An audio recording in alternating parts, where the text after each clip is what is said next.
Hey guys, welcome back to the channel. This is a story about what if Deku faced a world-ending disaster part 1. If you guys enjoy this what if and want to see part 2, comment down below and let me know before I start. Please do support for more awesome content. And leave a like and don't forget to subscribe to my channel and also share this video with your friends and check out the description in my playlist. So let's start the video. Izuku was practically buzzing with excitement as he settled into his desk at 𝗲𝗏, 15 minutes before the bell. The stiff plastic seat and flimsy desk in front of him felt nostalgic, even if it was a tight squeeze. He had his pencils lined up, books stacked high, and his notebook open to his latest entries. As he read through his own notes, he felt bewildered by unfamiliar mathematical equations and historical dates from a timeline his mind had twisted into knots. Faced with the prospect of brushing up after 2 years away from a textbook, Izuku grinned and set himself to reading from the start. His eyes flicked across the pages, and his fingernails swept each page as he finished it.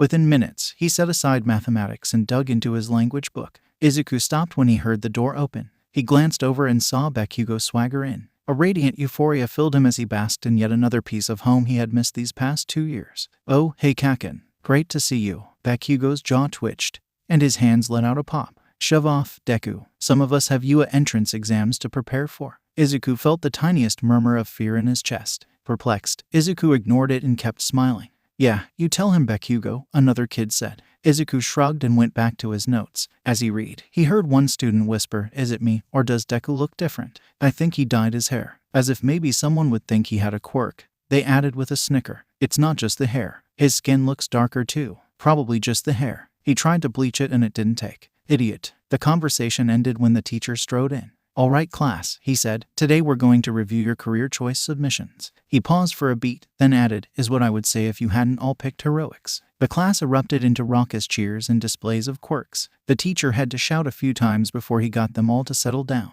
Yes, it's all very exciting. However, it's important that you at least consider a backup option." 𝗵𝘃𝗲 snorted. "Speak for the extras. I'm getting into 𝐒𝐢, of course." The teacher excitedly agreed. "And it looks like we have one other aiming to get into 𝐒𝐢." The teacher gave a meaningful glance at Izuku. The students around him giggled, and one said, "Really, Deku? Do you think you even have a chance of getting in?" Izuku looked up from his book. "Oh, 𝐒𝐢. I already got accepted." Dead silence fell over the class. The teacher gaped at him, unsure what to make of his claim. "Now, Midoriya, you really shouldn't lie like that." "I'm not," Izuku asked. "If you're confused, you could always call Principal Nezu. Probably got a pity invite to their general course," a student drawled. The comment got multiple snickers. "Nah, I'm in the hero course. I even met my homeroom teacher." 𝗵𝘃𝗲 slammed his hands on his desk, splintering the cheap plastic with a deafening explosion. "Deku," he roared. "The fuck did you just say? Are you mocking me?" Izuku felt a powerful urge to shrink into his seat, to cower and cringe before 𝗵𝘃𝗲.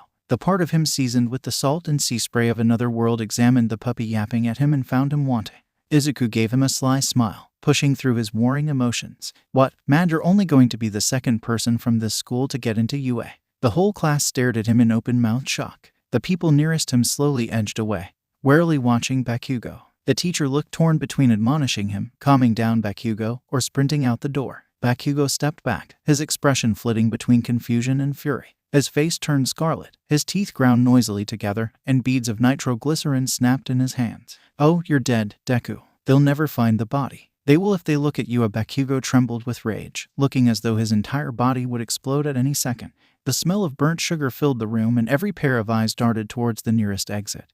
But Izuku sat in his seat, calmly smiling back at 𝗵𝘃𝗲, simply glad he got to talk to his best friend again after all these years. "𝗵𝘃𝗲, please sit down," the teacher begged. "It's time to review the course material for the entrance exams." 𝗵𝘃𝗲 glared at the teacher, and the man flinched. Yet, the magic words entrance exam worked their wonders on 𝗵𝘃𝗲. He let out a long, frustrated growl, rubbed the sweat off his hands, and grumpily threw himself into his seat. Izuku, still needing to take 𝐒𝐢's academic exam, absorbed every word of the teacher's lecture like a wrung-out sponge. Between that and rapidly flipping through his textbooks, he found himself far less lost by the time the bell rang for lunch. When other students brought out platters of rice, meat, and vegetables for the whole class, Izuku, oblivious to their protests, helped himself to 10 servings of each. His tower of food wobbled precariously as he nimbly stepped around students and tables until he claimed his seat in the far corner of the room. As he shoved entire trays into his mouth, his voracious eating habits drew stares and whispers from across the cafeteria. Within minutes, people had abandoned their lunches entirely to watch Izuku wolf down yet another bowl of rice. One student among them walked towards Izuku's table. He approached with a malicious grin, hand outstretched to knock over Izuku's pile of platters. The quiet muttering turned into excited titters and muffled giggles as the school eagerly awaited the toppling of Izuku's food tower. The moment the student's hand came within an inch of Izuku's food, Izuku jabbed his chopsticks into the table. The sharp thwack sound it made cut the mocking laughter like a knife, leaving its fading echoes dead in the air. As for the prankster, he stared in horror at the bamboo sticks, perfectly intact, driven straight through the table. Had his fingers been any closer, his nails would have gotten trimmed. Izuku, now missing his chopsticks, simply scooped more food into his mouth with his hands. No one saw fit to laugh at him. Midway through the last round of review, a call came over the intercom for Izuku. The class jeered as Izuku gathered his books and went off to the principal's office. He got lost for a few minutes, not quite remembering which way to go, until a sign got him back on track. After a knock on the door, the principal told him to come in. When Izuku grabbed the doorknob, he felt a spike of fear. Memories of other visits to the principal's office flashed by him. The principal had told him that he was worthless, that he should stop getting in the way of their best student, that no one would care if he complained to anyone else. Being told he was imagining things when his tests were marked incorrectly, being blamed when students stole his books or flung his food across the cafeteria. "Are you coming in or not?" the principal snapped. Izuku jerked away from the door. A static shock jumped from his fingertips to the metal knob. He clenched a fist and watched lightning dance across his arm. "Sorry, excuse me." Izuku closed the door behind him and took a seat in the old, uncomfortable chair in front of the principal's desk. The principal gave him a stern look and said, "It has come to my attention that you have attacked a fellow student, vandalized school property, and stole extra helpings from the cafeteria staff." "Really? When did that happen?" "At lunch. Multiple witnesses reported that you stabbed at another student with chopsticks when they went to sit down in front of you with enough force to puncture the table." Izuku suddenly remembered the two chopsticks sticking out of the table when he went to return his empty tray. "Oh, whoops. Force of habit. Do you need me to pay for the table?" The principal's eyebrow twitched. "The table isn't the issue here. The issue is the student you assaulted." "Assaulted? Did I hurt them? I didn't see any blood." "Well, no, but so what's the problem?" The principal slammed their palms on their desk. "The problem is, Midoriya, that you have caused your classmates significant distress by threatening them with bodily harm, and we do not tolerate that kind of behavior in this school." Izuku tilted his head. "Bakugo and everyone else threaten me with bodily harm all the time, and no one's ever had a problem with that." "Enough of this," the principal roared. "I will not hear any words besmirching this school's finest student. You have caused problems ever since your enrollment here. You've disrupted class, harassed fellow students, and quite frankly, your condition leaves you absolutely useless to society. You're lucky we've tolerated you as long as we have. With this incident, however, it's clear to me there is no hope of correcting your behavior. Izuku Midoriya, for assaulting a classmate and damaging school property, you are hereby." A frantic knock came from the door. The principal froze, mid-tirade. Izuku let out the breath he had been holding and realized he had clenched his fists hard enough to crack the wooden frame of the chair he sat in. He felt guilty for a second, before he realized the principal was going to expel him anyway. What was a broken chair on top of that? "Sir, there's something Izuku's teacher went pale seeing him in the other seat. "Yes, what is it?" the principal asked irritably. "I was just about to. I need to talk to you privately." The principal leveled a glare at Izuku. "Wait right outside the door, and don't try to listen in. You're in enough trouble already." Izuku pressed his ear to the door. If the last 2 years had taught him anything, it was if you were already in trouble, you might as well start punching Marines. They'd shoot at you either way. Earlier in class, the teacher said, Izuku said that he was already accepted into UA, and that's another reason I get to add to his expulsion form. Excellent. So I called them up, and it turns out he's telling the truth. What? The bravado blew out of the principal like a popped balloon. He got accepted yesterday, after, I quote, he teleported a car half a mile into the air, flew down, pulled someone out of the way of an 18-wheeler, stopped the 18-wheeler as it went off the road, then caught the car. Apparently UA has a vigilante rehabilitation program for minors performing illegal heroic deeds. The principal sputtered. There's no way that's real. A video of it went viral. I still have it on my phone. Curious, Izuku took out his own phone and looked it up. He felt mildly horrified it had already crossed 1 million views. So, the teacher said, you mentioned something about an expulsion form. From Midoriya. The principal let out a long sigh. Great job following up on this. I don't even want to think about what would happen if UA heard we expelled him. I trust you have it handled. Yes, just pretend nothing happened. The year's almost over anyways. Izuku backed away from the door when he heard the teacher walking out. The teacher gave him a nod, said, nice catch, and went back to class. As Izuku took the seat again, the principal had a forced smile on his face. terribly sorry about the wait. So, about the whole lunchtime incident, I've decided to let you off with a warning. Kids will be kids sometimes, and as long as you don't do it again, we can keep it off your record. Izuku felt fury simmering inside of him. The principal had spent years treating him like trash and calling him worthless, only to immediately change his tune the moment he heard Izuku had gotten into UA. He thought about how he could tear the school apart with his bare hands, leap up and rain lightning down until only a scorched crater remained. Or he could figuratively tear the school apart with a single phone call to Nezu. UA had strict policies against harassment, after all. But then, if the school was investigated, what would happen to Kaken? If word got out about what he did, he would never make it into UA then again. Did Izuku care? Really? Izuku asked blandly. It sounded a lot like you were about to expel me. The principal gulped. Well, perhaps I could have worded my intentions better. Obviously, I wouldn't expel a student so close to the end of the year. Why not? As you said earlier, I've been causing problems since my enrollment. Izuku leaned forward, and the principal shrank in his chair. You said that there's no hope of correcting my behavior. Izuku stood, towering over the principal. And, what was it? That my condition makes me useless. But you're not quirkless anymore. I saw it. You're right. I'm not quirkless anymore. Izuku reached for the electricity powering the light bulb and yanked it out of the circuit. The bulb exploded in a shower of glass. Crackling lightning flowed from the exposed socket and coalesced around Izuku's hands. So this makes it okay for me to attack other people and tell them they're worthless, right? What about you, then? What's stopping me from smashing your face into your desk until one of them breaks? The principal froze in terror. He tried to speak, but the words got stuck in his throat. Izuku squeezed his fist, dissipating the electricity in a green flash. You want to know what's funny? As the silence drew on, Izuku's gaze bored deep into the principal. Shivering, the man croaked, What? Everything you saw in that video. I did all of that without using my quirk. To prove his point, Izuku grabbed the edge of the desk and lifted it. The cables connected to the principal's computer went taut, pulling the computer across the desk until it tipped sideways. Izuku hoisted his desk over his head, until he could stare directly at the principal with the desk overhead. No one is worthless, Izuku said. I thought I was, once, but I worked hard to get this strong. Quirk or no quirk, I will become the #1 hero. Izuku set the desk down. The principal winced as the base of it narrowly missed his feet. The more I remember of this place, the more disgusted I am that I ever wanted to come back here. The principal nervously adjusted his tie and tried to smile. What do you want? I could have your grades adjusted, or clean up your record. You wouldn't want you seeing all those negative comments about you, right? I'll have everything fixed by tomorrow. Don't bother. I doubt Nezu cares about anything you would have to say.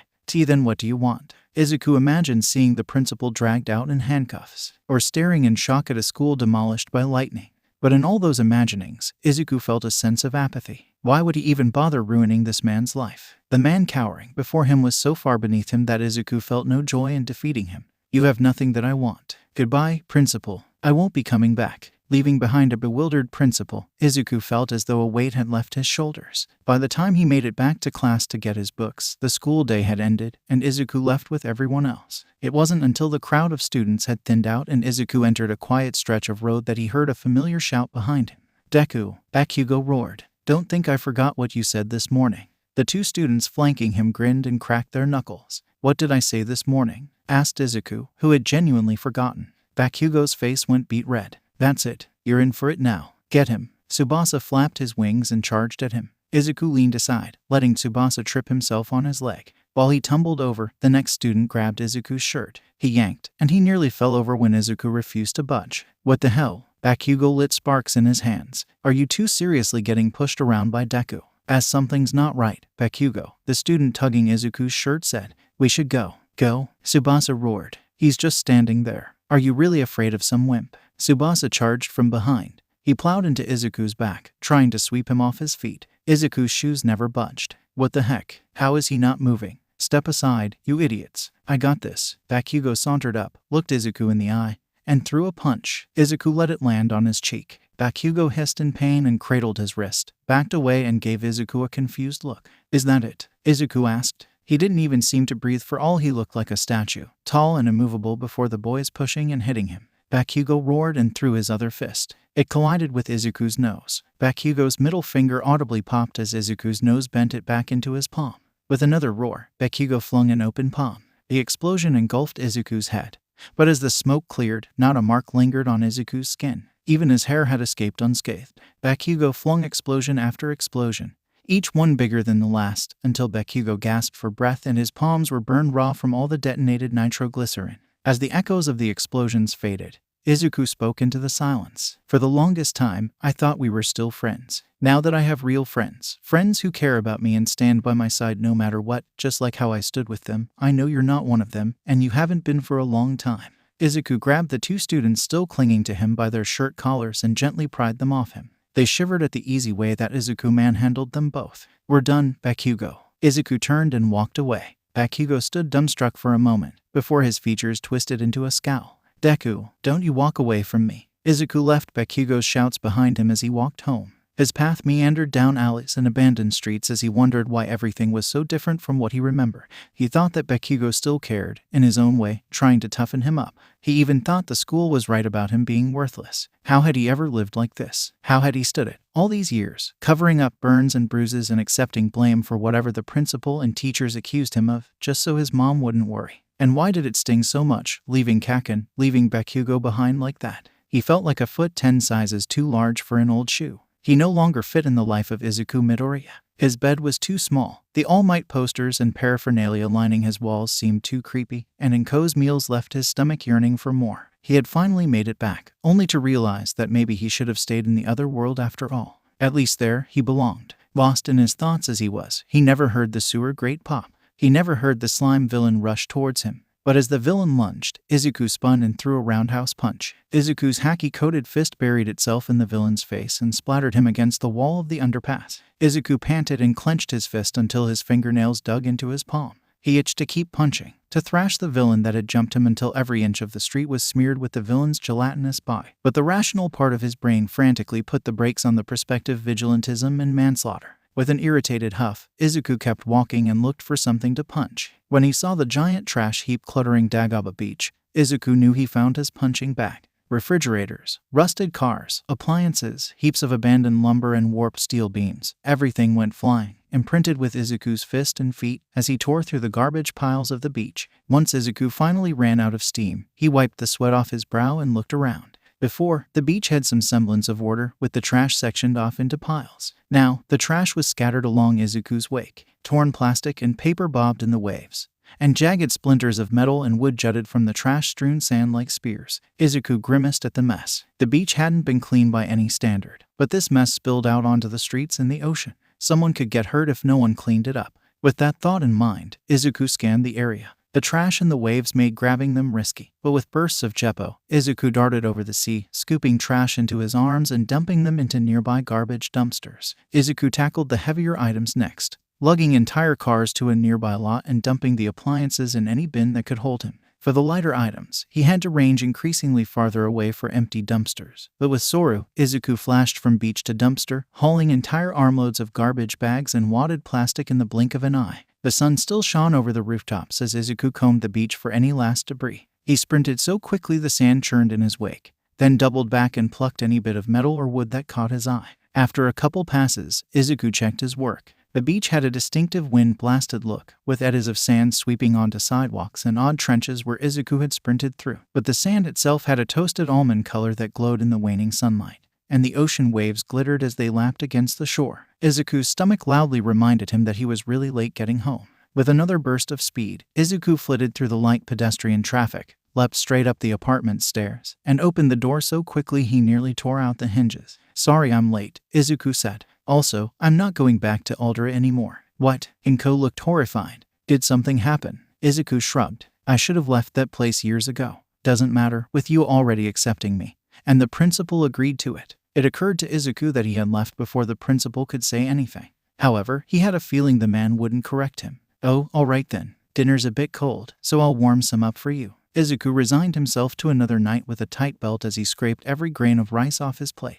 When he went to leave, 𝗵𝗃𝗀𝗁 brought over a second plate, piled high with more beef teriyaki. "You're still hungry, aren't you?" 𝗵𝗃𝗀𝗁 asked. She looked nervous as she pushed the food towards him. "I noticed you eating more than normal this morning, and it seemed like you expected more last night." Holding back tears, Izuku took the second plate. He rapidly shoveled the food in while 𝗵𝗃𝗀𝗁 heated up a third helping. as Izuku wolfed down round after round. He thanked his mom for giving himself at least one place that he still fit. After washing all the dishes, taking care not to let his hands dip too deeply into the sink, he cracked open his textbooks. Maybe Aldrin no longer fit him, but Yua was a new start, where only the greatest students came to learn. If anywhere else in his world still fit him, he would find it there. Izuku could feel Katsuki's eyes boring holes into the back of his head, but he resolutely ignored his former friend in favor of studying the presence lurking underneath the desk. He had noticed the yellow lump on the floor walking in, but after finding no answers about it, shelved that discovery in favor of processing the fact he would spend yet another year in class with Katsuki. Izuku shrugged and thought to himself that he could always walk out of this school too.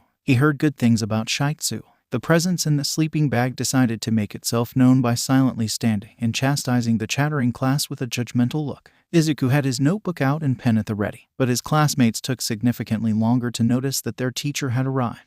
That was some pathetic situational awareness, Aizawa told them. Not only did most of you fail to notice me as you walked in, it took you all half a minute to notice me once class started. Aizawa set a large sack of gym clothes on his desk. Pick something out that's your size, get dressed, and meet me outside. But sir, Ada said, hand raised, aren't we supposed to? This school has 3 years to mold you into professional heroes. I'm not wasting a second of it. With that said, Aizawa vaulted out a window. While a few classmates watched him run off, Izuku snatched a shirt and shorts from the sack and ran for the locker room. Sensing his urgency, the rest of the class scrambled after him. Izuku already had his shirt peeled off when Bakugo came to a screeching halt at the door. Deku, what the fuck is that? Izuku ignored him and started putting on his shirt. Bakugo grabbed the fabric, and Izuku grabbed his wrist hard enough to make Bakugo hiss through his teeth. I told you we were done. Breathing shallowly, Bakugo said, your shoulder. Dead scar. Izuku eased his grip. He twisted around until he saw what Bakugo meant. Oh, that. Got that from Whitebeard.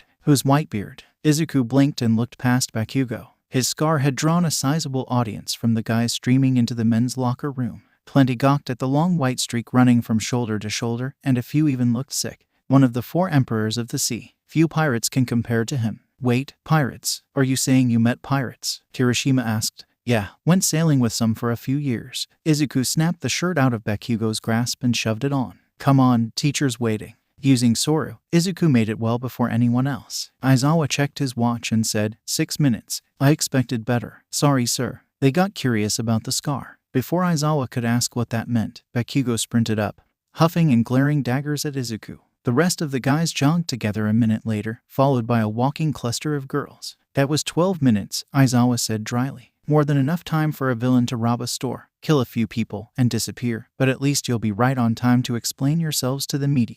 Do better next time. While most of the class grumbled sourly over the teacher's words, Ada asked, why did you have all of us come out here? Physical assessment. Aizawa tossed a baseball to Bakugo. Up to this point, schools prohibited you from using your quirk on the physicals. It's illogical and hampers your growth, and that ends today. Bakugo grinned feral, stepped into the ring, and rocketed the baseball with a loud explosion. 700 meters later, Aizawa showed the results. This is your starting point. All your growth here at UA will be measured against your performance today. Izuku felt the excitement of the students around him, and he couldn't help but feel an electric thrill run through him as well. A spark danced across his skin as he savored the prospect of seeing how much he had grown. Ew, this sounds so much fun, Mina said. Aizawa gave them all a chilling look, silently judging them all for how eager they appeared. Fun? Do you really want to treat this like a game? Mina's smile vanished. Well, no, games have to have stakes, don't they? Well, guess what? Whoever has the lowest score across all 7 exams is expelled. That sucked the rest of the cheer from his classmates.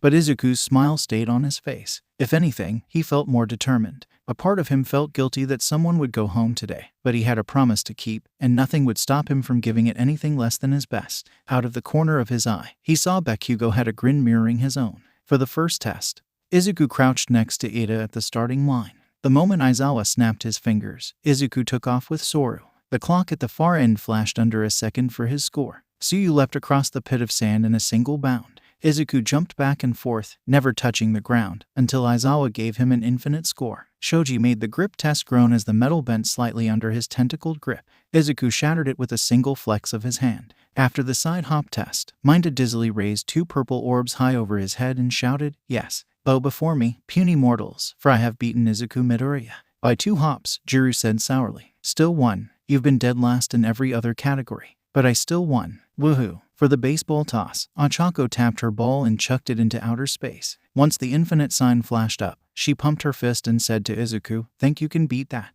Izuku was contemplating just throwing it, but her challenge made him rethink the exercise. He could try hitting it with lighting, but that would probably destroy the baseball. If it was metal, he could do a railgun, but it wasn't, and he didn't have a way to cover it in metal. Or did he? Momo, right? Izuku asked. Mind making an iron shell for this baseball? Most of the class silently pleaded that she would refuse. She gave Aizawa a questioning look, but the teacher didn't say a word. I suppose the rules said nothing about getting outside help. Mineta, Kaminari, Mina, and Zero all groaned. Ignoring them, Momo made 2 interlocking halves of metal that Izuku twisted over his ball. All right, you might want to stand back and cover your ears. Izuku tested the heft by letting the ball levitate between his palms. Momo, realizing exactly what Izuku was about to do, hurriedly pumped out enough ear protection for the rest of the class. Jiru lunged for hers like a lifeline, while Bakugo scoffed and crossed his arms. Izuku's first impulse was to aim at a 45-degree angle, but instinct made him raise his arms nearly vertical. They outstretched and flattened, forming the twin rails of his impromptu railgun.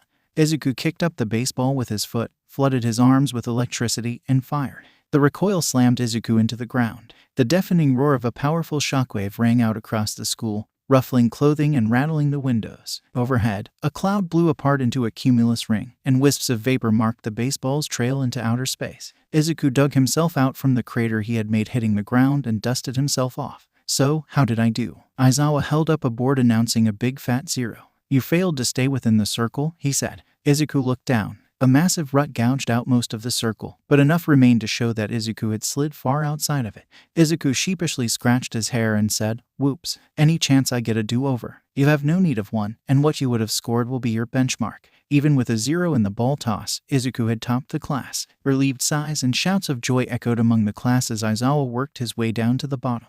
Once he got to last place, Mineta shouted, "That can't be right. I beat Izuku on the side hop." And yet, Aizawa said, your performance was abysmal enough to drag you to the bottom. Even Hagakure and Koda, whose quirks offered no assistance at all on these challenges, fared better than you. If you wish to remain in the hero course, you have a lot of catching up to do. Mineta froze mid-sniffle. You mean, I'm not expelled? It was a logical ruse to encourage you all to work harder. I won't expel students for starting behind the rest. He leveled a glare at Mineta and the others near the bottom and said, that said, I will expel students who fail to improve themselves. His gaze swept towards the top-ranking students and added, that includes those of you who started out stronger. Don't slack off. At lunch, Izuku brought a Mineta-sized pile of fried pork and rice over to an empty table. As he ate, he swiped food off a nearby plate. Dude, you have a plate stacked that high and you're still going after my food. The outraged shout made Izuku look up. He glanced over Izuku's pile and saw Kirishima smirking, pointing at the half a fish still left on his plate. Izuku glanced at the pilfered food halfway into his mouth. Oops, you can have some of mine if you want. As Kirishima helped himself to some pork, he asked, that whole pirate thing, that was a joke, right? A joke. What do you mean? Well, pirates, those aren't even around anymore, dude. Izuku cursed at himself. Bakugo's shock at seeing his scar caught him so off guard he had revealed more than he should have. Yet, as he saw Kirishima's incredulous expression, he realized that no one would ever believe the truth. Not in this dimension, they're not. Went to another universe, sailed with the most feared pirate in their world for a year, learned mystical martial arts techniques from his first mate, ate a fruit that gave me superpowers, and came back home in time for dinner. As his story went on, he drew more of an audience from the surrounding tables. Kaminari, Zero, and Mina all snickered with each new ludicrous detail, while Todoroki and Tokoyami both nodded impassively. Izuku privately worried that they might actually believe him. So, you're a wanted criminal in another world? Mineta asked. How can you be a hero then? Their police shoot unarmed civilians and burn whole islands to the ground. The real heroes of that world fly Jolly Rogers. Izuku's lunch devolved into a Q&A session as his classmates nitpicked his story. Izuku sweated as he dodged details about time travel and avoided explaining how he got back home. As lunch drew to an end, Izuku's rumbling stomach reminded him he had barely eaten, and with a mental sigh, he shoveled as much food down the hatch as he could. He lagged a bit behind as everyone returned to class. Momo waited up for him with an extra protein bar in hand. Does your quirk consume a lot of food too? She asked. Izuku shrugged. No idea. It's that, or the crazy amount of exercise I do. He munched on the bar and noticed it felt greasier than usual. Does yours require a high amount of fat? Momo blinked. How could you tell? Izuku waved the bar. High fat content. I was wondering about the matter source earlier. Makes sense, since fat has a higher calorie content per gram. By the end of the day, Izuku walked home with a spring in his step. One day in, and he had learned so much, made loads of new friends, came in first place for the assessment, and got elected as class president. Not even the bitter reminder that he had 𝗵𝘃𝗀𝐻 for a classmate could bring his mood down. The next day made him even more excited. Combat training. After months of idling around and cramming years of forgotten school subjects into his brain, his fingers itched to punch out some teeth. He eagerly awaited the fights as he and everyone else drew straws. He found his partner, Ochako, and grinned when he got Katsuki as an opponent. How perfect, Izuku thought, that he could properly show his former friend how far he had come. All Might cleared his throat. Now that we have that settled, why don't we start with the intercom crackled to life? Pardon me, All Might, Nezu said. I typically don't interfere in how teachers run their classes, and I would ordinarily have no objections to how you've randomly assigned partners. However, one student requires extra consideration. All Might blushed a bit. It'll be good for the students to experience, which is why we'll be changing the lineup a bit. Todoroki can work by himself and put Shoji with Ochako. Midoriya will be facing a team I've made for him. The class muttered excitedly about the arrangements, and a few glared daggers at Izuku. Izuku himself had mixed feelings. On one hand, he wanted to see what his classmates could do. On the other, he liked the sound of an extra challenge. Halfway through the first fight, Izuku realized why Nezu had broken him off. His fellow students fought clumsily, throwing their quirks around with reckless abandon, blocking each other's attacks, or lagging behind as their stamina wore out. A few classmates stood out ahead of the rest. Anjiro with good fighting form, Todoroki and the sheer power that froze an entire building, and Bakugo's explosive performance and sharp instincts. None of them could hold a candle to Zoro or Sanji. Heck, most of them couldn't even beat Usopp. When Izuku's turn came up, he tucked the offered earpiece into his ear and sauntered over to the building.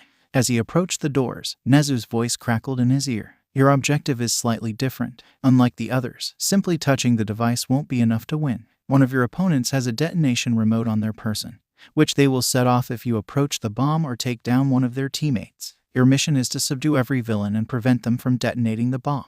How many villains are in there? Unknown. You'll be walking into this one blind. Good luck, Midoriya, and try not to kill them. Izuku took a deep breath and forced the lightning buzzing in his chest to calm a bit. Reasonably sure he wouldn't commit any manslaughter today, Izuku pressed both hands on the doors and shoved them open. He came face to face with a writhing wall of octopus tentacles. One snagged around his ankle. He tried to slip away, but the tentacle's grip tightened. Izuku felt plastic wrap clinging to his skin. He's pinned, his opponent called out. Izuku felt a twinge of danger. He bent sideways, folding himself in half as a twisted beam of light passed by his torso. Izuku flinched, and his heart hammered in his chest, but he quickly realized the light was the wrong color and Kizaru had no way of getting to his world.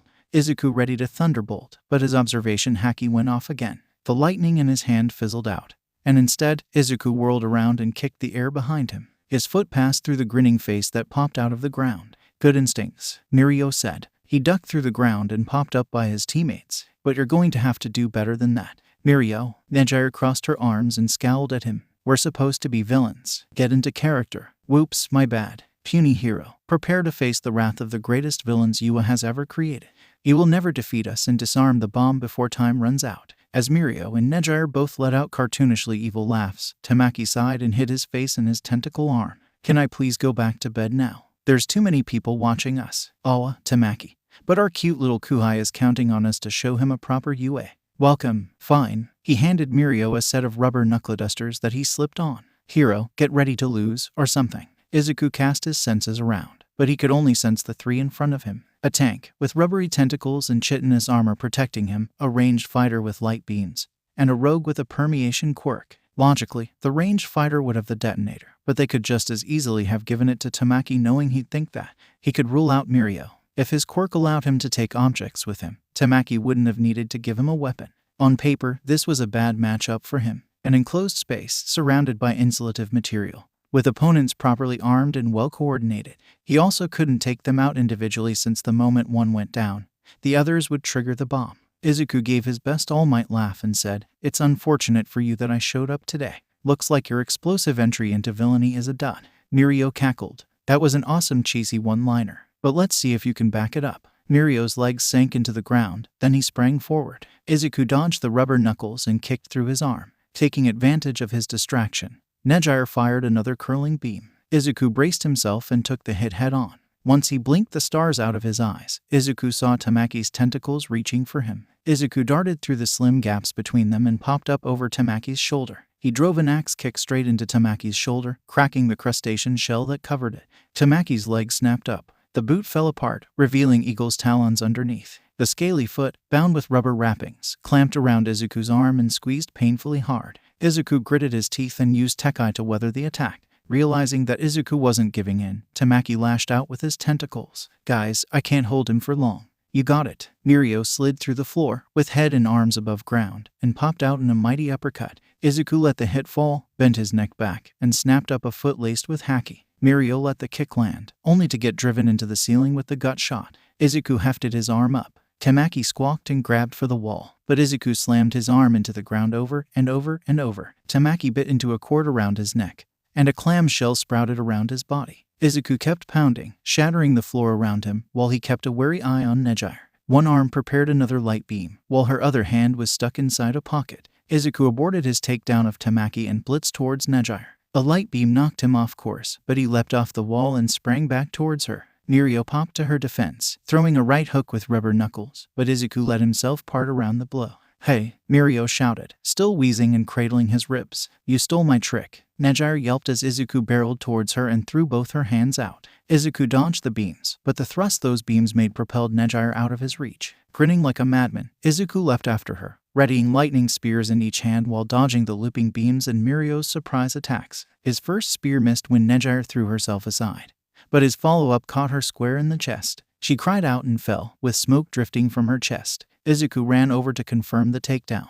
A glimmer of light from her hands was the only warning he got before he got two facefuls of energy beams. 𝗔𝗧𝗏 peeled off her costume, revealing a rubber tracksuit underneath. "Gotcha, you sure did." 𝗔𝗧𝗏 managed to say OS before Izuku's foot slammed into her stomach. She flew down a hallway, bouncing off the walls like a soccer ball, and she caught herself with two beams just before she flew out a window. Izuku stalked towards her. She fired both beams down the hallway, but Izuku hardened his arms and used them as a shield. Light fizzled on his haki-hardened skin as Izuku made one ponderous step after another. "Guys!" 𝗔𝗧𝗏 shouted. "A little help here." That made Izuku pause. He could vaguely sense Mirio still, a ways below him, but Tamaki had vanished. Izuku ran through the possibilities as he pushed forward. Had Tamaki withdrawn, or was this a part of the scenario? Did 𝗔𝗧𝗏 know he was nearby, or was she trying to make Izuku hesitate? His answer came when he felt the bare whisper of a warning. Trusting his instincts, Izuku leapt up and through the ceiling. Behind where he had stood, the twin beams slammed into an invisible wall. Tamaki grimaced as the scales across his body changed color. "He heard me coming," he bemoaned. "I knew I should have stayed home today." "No, it's totally my fault," 𝗔𝗧𝗏 said. "I reminded him that you were still around. If I hadn't, you would have totally gotten him just now. But would I really have? We ambushed him earlier and that didn't work either." As the two hero students got closer together, Izuku felt his heart racing. Mirio was still out of the picture, giving him the perfect opportunity to take them both out in one move. From the floor above them, Izuku raised both hands in the air and brought them down in a massive shockwave that would have made Whitebeard proud. The ceiling shattered. Tiles and concrete rained down on Tamaki and 𝗔𝗧𝗏. Tamaki raised a clam shell over his head, but that blinded him to Izuku's charge. Through the collapsing ceiling, Izuku bounced from piece to falling piece, darting towards Tamaki's backside. 𝗔𝗧𝗏 shouted a code word. Porcupine quills sprouted from Tamaki's back,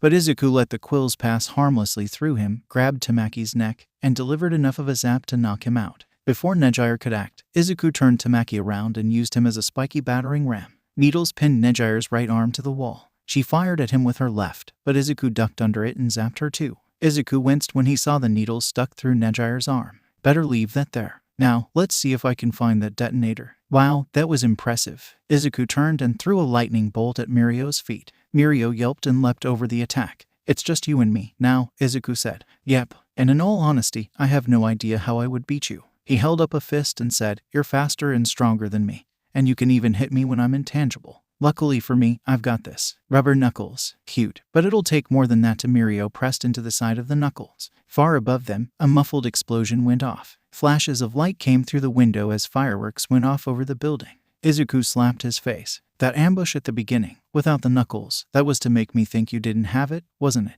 Mirio shrugged. "Blame Nezu. I'm nowhere near smart enough to think of something like that. But still, that was an incredible fight. I don't even think most pros could keep up with you." Mirio looked at his pinned teammates and asked, "So, mind helping me with those two?" Back in the observation room, Izuku returned to a round of applause and cheers from most of the class. Hiroshima wrapped an arm around his shoulder and said, "Dude, that was awesome. The way you used that one guy as a battering ram, manly as hell. I wasn't that great. I still lost." "That might be true, young Midoriya," All Might said, "but you were given a far greater challenge. You performed excellently, and I hope the rest of you were paying attention." As Izuku luxuriated in the praise and admiration of his classmates and returned Bakugo's apoplectic glare with an easy smile, Izuku finally felt like he belonged in his own world. Izuku stretched his arms as much as the cramped bus allowed him to. The exercise was supposed to be just search and rescue, but it was their first trip away from the classroom, and he wanted to be ready for anything. "Looks like someone's ready to go."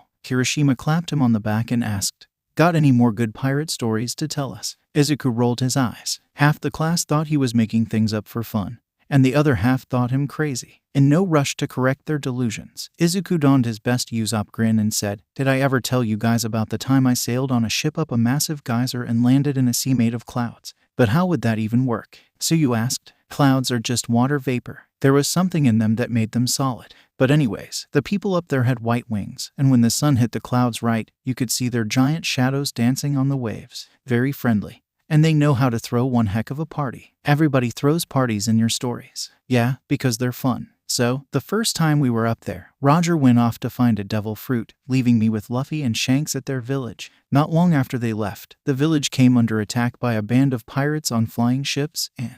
All right, everyone off." Aizawa's voice cut cleanly through the story. The students listening closely all groaned and said it was just getting good. Izuku grinned at them, shot them a wink, and hopped straight out a window. The moment he entered the spacious building, he felt something off. A charge hung in the air, warning against an imminent bolt of lightning, and Izuku had a hunch that lightning wasn't him. With a shrug, Izuku reasoned that it couldn't be that bad with All Might there with them. The moment 13 approached them, they whispered to Aizawa that All Might had something come up. Well, it couldn't be that bad with two other pro heroes there with them. Once 13 got through their explanation about rescue work, Izuku felt the electrifying sensation increase. It emanated from a swirling black void that appeared above the central fountain. Izuku gathered lightning in his hand and asked Aizawa, "Should I attack that ominous shadow over there?" Aizawa's eyes snapped towards the anomaly. "Stand down. You're only students. Save the fighting for the pros." His scarf unfurled around him, hovering in the air. "Everyone, make for the doors and stay together. Call for help, and don't engage unless you have no other option. I'm afraid I can't allow you to do that." A deep, courteous voice echoed from everywhere in the building.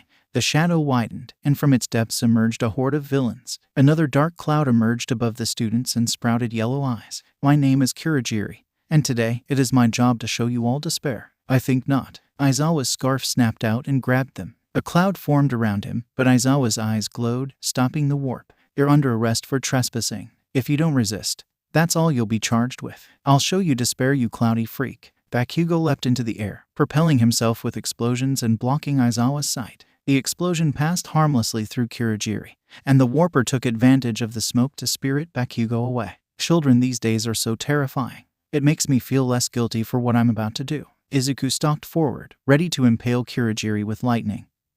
But Aizawa shot him a glare. Taking a deep breath, Izuku let the lightning fade away and waited for the teacher's next move. 13, get the students out. I'll keep the crowd busy. Izuku glanced over the cannon fodder. He'd seen better out of Shiki and the Marines. But numbers and direct combat were hardly Aizawa's specialties. I don't think that's a good idea, sir, Izuku told him. I could take them easily. It's my job as a hero and a teacher. Besides, I wouldn't be here at you if I was a one-trick pony. 13 put herself between the warper and the students while Aizawa charged at the villains. True to his words, Aizawa darted through them like a fish in a river, tripping villains with his scarf, making them attack each other, and disabling quirks when people least expected it. Meanwhile, 13 opened a black hole and drew the warper inside. Izuku caught the shimmer of darkness behind the teacher and hastily drew her back before they could be eviscerated by their own quirk. It's no good, his quirk counters yours, Izuku pointed out. If you'll just let me, you heard Aizawa, run back to the school and get help. With 13 distracted, they reacted too late to the dark gas billowing around them. They only had time to stretch out a hand, trying in vain to engulf the villain before they disappeared. Not a part of the plan, but I'm sure those villains I sent her to can improvise. Now, where was I? Finally alone, Izuku itched to chase after the villain. Yet, he saw how that worked out with Bakugo, and 2 teachers expressly forbid him to get involved. Racked by indecision, Izuku noticed too late the void engulfing him and spitting him out underwater. Izuku held his breath as his body lost its strength. The water was clear, and the bottom shallow compared to the other world's oceans, but with his feeble limbs, the surface may as well be a mile away. As he sank, a villain lurking in the water noticed him, grinned wickedly, and darted towards him like a shark. Izuku tried to use Tekai, but his muscles lacked the strength to even twitch. Bracing himself, Izuku watched rows of sharp teeth approach at an alarming speed. A flash of green sped out from behind him. Tsuyu's kick caught the villain on top of their head and drove them into the concrete bottom. Shark teeth and blood floated in the water. Tsuyu wrapped her arms around him, kicked off the bottom, and carried them both to the surface. As Izuku caught his breath, Tsuyu asked, "Can you swim?" Izuku mouthed the word no, still too exhausted to speak. Tsuyu caught the sentiment and angled her kicks towards a boat. Once they made it, she hauled him up the ladder and shouted, "Help me with him." "Seriously? He can't swim?" 𝗵𝗲 asked. Once Izuku was back out of water, he said, "My quirk's weakness. I lose all my strength in standing water." "So, what? You can't take a bath either?" "I'd drown if I did." "Please focus," Tsuyu said. "There are more of them in the water. They have us surrounded." 𝗵𝗲 shrieked and hid behind her. Izuku cracked his knuckles. "How many? I'll let you guys each take a third of them." "Midoriya, no." Tsuyu put a hand on Izuku's arm. "You heard what the teachers said, and because of it, I nearly died." Izuku's flat tone made her flinch. 13 almost died. Aizawa's hopelessly outnumbered, and everyone else is scattered through the facility and fighting villains of their own. I'm going to kick their asses." Tsuyu faltered, trying to come up with a response. 𝗵𝗲, however, said, "Perfect. You can take my share." Izuku gave him a calculating look, and 𝗵𝗲 shriveled under his gaze. Shrugging, Izuku said, "More for me then." An icicle launched out of the water. Izuku caught the sharpened tip an inch from his face and shattered the ice in his grip. The villain yelped and ducked back underwater an instant before lightning crashed against the surface. "That's a problem. I can't hit them if they keep hiding down there." Tsuyu shook her head. "There's way too many of them for me." When they both looked at 𝗵𝗲, he hastily said, "My quirk's no good either. They just float on the surface." "See." 𝗵𝗲 threw a sphere. It plopped on the water's surface. The villains warily backed away from the bobbing sphere. "Hey, let me try." Izuku plucked a sphere, only for it to instantly stick to his hand. Trying to grab it only resulted in getting his second hand stuck. Grunting angrily, Izuku tried wrenching his arms apart. "Hold on, let me. The spheres only get unstuck when I touch them." Before 𝗵𝗲 could grab his sphere, Izuku's arms crackled with electricity. The adhesive instantly came undone. Izuku hefted a sphere in his crackling hand and said, "I think I can work with this." He eyed the villains, who instantly dove under. Tracking one, Izuku wound back his arm and threw. The sphere impacted the water with a deafening crack, and an enormous splash shot high into the air. Once the water fell, an unconscious villain floated to the surface, tagged by 𝗵𝗲's sphere. "Tsuyu, look underwater and sight for me." 𝗵𝗲. Izuku held out his hand. "Another, please." Izuku hopped over the water's surface and waited for Tsuyu's signal. When he felt he had the right aim, Izuku fired, and another limp villain floated up. Blood trickled down 𝗵𝗲's head, and 20 villains bobbed alongside the boat when Tsuyu signaled the villains were taken down. Izuku hopped back, grabbed them both, and cleared the indoor lake with a few Jeppo hops. "We could have run the whole time," 𝗵𝗲 screeched. Tsuyu also gave Izuku an unapproving stare. "And what would happen if another of our classmates fell in once we left?" Izuku retorted. Knowing fully well that no one else could fight underwater like her, Tsuyu silently conceded. Over in the central plaza, Aizawa continued his one-man stand against the villain's cannon fodder. Izuku stopped to silently admire his handiwork. "Don't tell me you're thinking about jumping in there," Tsuyu said blandly. "I would if he needed it," Izuku answered, "but he's got them handled." "They're pretty weak." "Pretty weak," 𝗵𝗲 shouted. "They could have killed us. So can a flight of stairs. Doesn't make them scary." Izuku felt the battle shift in an instant.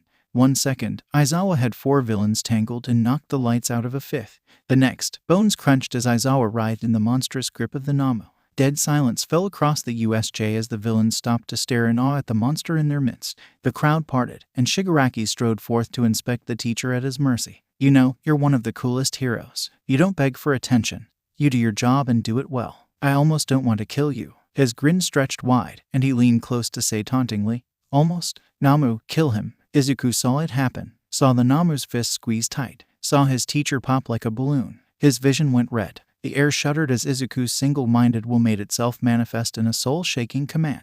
"You will not harm him." Every person in the USJ felt it. Fight stopped cold as villain and hero student alike turned towards the plaza. At the epicenter, villains dropped senseless, crushed by the weight of Izuku's will. Kurogiri's eyes flickered, and Shigaraki buckled but stayed on his feet. The remaining villains collapsed like dominoes, in a wave of raw fury that rippled out from Izuku. Only the 𝗵𝗲 remained unmoved, dead to all wills except its master. Izuku cleared the distance between him and the 𝗵𝗲 in a green flash. His fist, coated in haki, slammed like a sledgehammer into the monster's forearm, shattering the bone buried beneath armored skin and hulking muscle into 1,000 pieces. The 𝗵𝗲's grip went slack. Izuku whisked Aizawa away from the villain's clutches and laid him down at the base of the stairs. Midoriya, Aizawa rasped. I told you to, I'd have listened if you could handle it. Aizawa grimaced. Weighing his options, he said, don't kill anyone. I'll try not to. Izuku turned back to his opponent.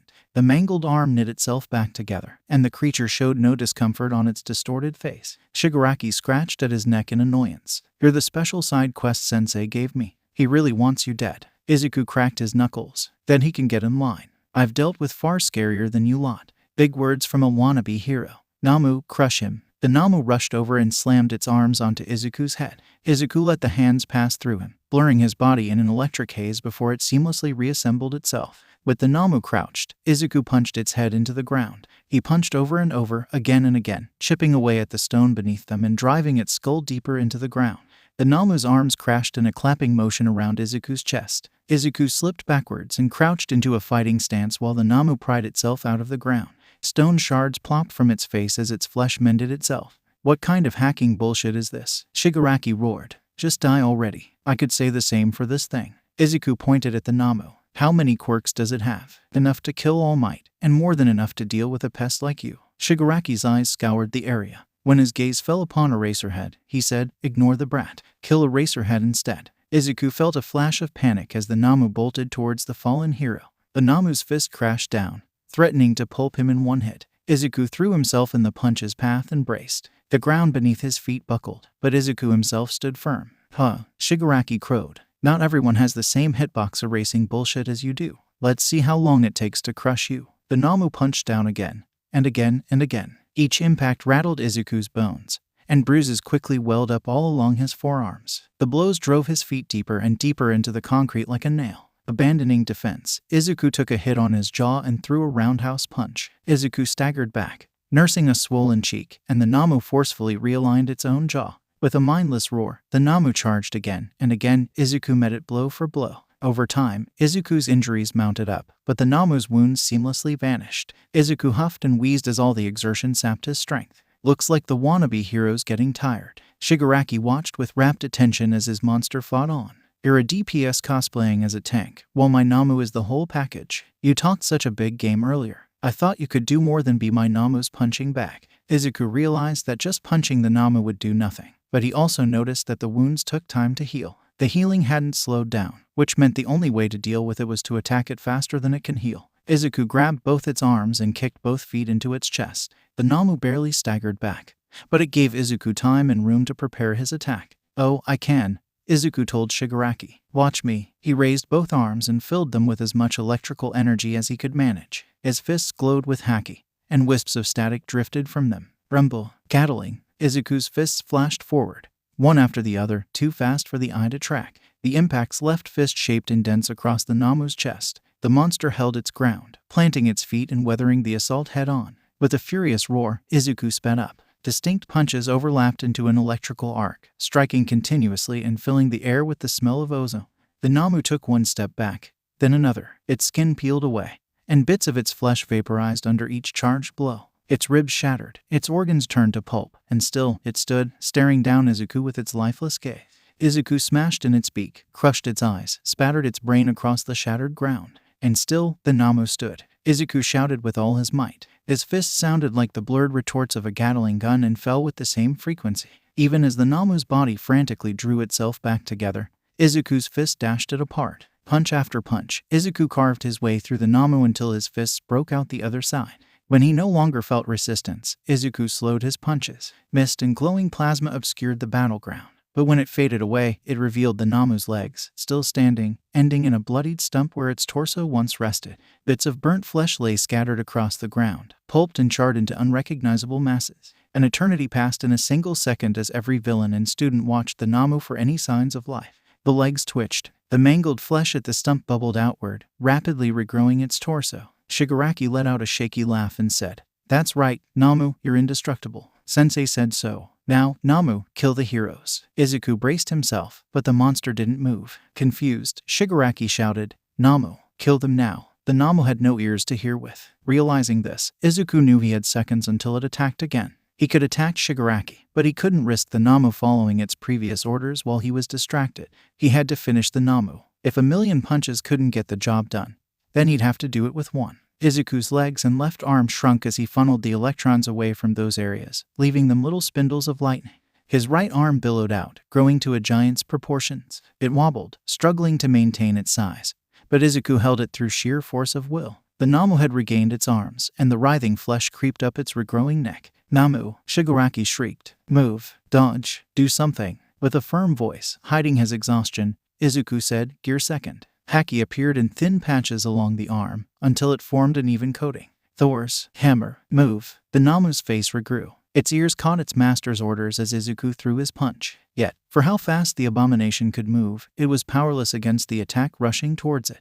Izuku's fist rocketed forward at speeds best measured in fractions of the speed of light. The very air shattered, set alight with 1,000 motes of plasma as Izuku sucked the charge out of each atom and hurled it forward. A visible shockwave rippled out from Izuku's knuckles, ripping apart the earth and hurling unconscious villains in its wake. When Izuku's fist collided with the 𝗵𝗲, no simple transfer of force sealed the monster's fate. The air in the fist's path, given insufficient time to scatter and stuck between the rock and hard place that were Izuku and the 𝗵𝗲, were squeezed under temperatures and pressures one would find at the heart of a dying star. And thus, for the briefest of moments, the 𝐳𝐽 was illuminated with the brilliant corona of the star forged by Izuku's will. Atoms squeezed together, protons and neutrons crushed to briefly form an atom visible to the naked eye, a speck of subatomic matter nearly dense enough to collapse into a black hole. As inertia gave way and the air pushed the 𝗵𝗲 back, the incredible pressure holding the star together abated. The single atom had space to expand, and as it did, it tore itself apart into millions of smaller elements.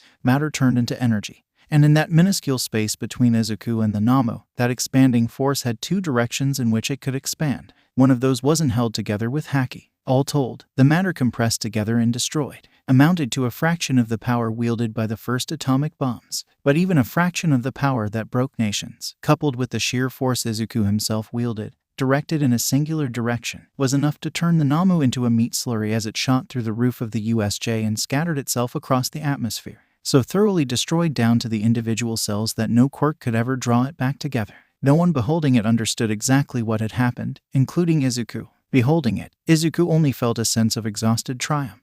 But everyone else, student, teacher, and villain alike, felt the primal fear that came of witnessing incalculable power, seeing its afterimage seared into their retinas, hearing the air shriek like a wounded animal, and feeling their feet leave the ground as the shockwave it made rattled their bones. As the explosion echoed into silence, the only sound in the 𝐳𝐽 was the heavy rasp of Izuku's breathing. His limbs flickered like television static, but his eyes stared resolutely forward, glowing with crazed defiance. Well, Izuku asked the silence room. Who's next? Shigaraki ground his teeth. For all that his arms and legs shook uncontrollably, he still took a faltering step forward. His eyes were bloodshot with madness, and curses and vows of vengeance hung lightly on his tongue.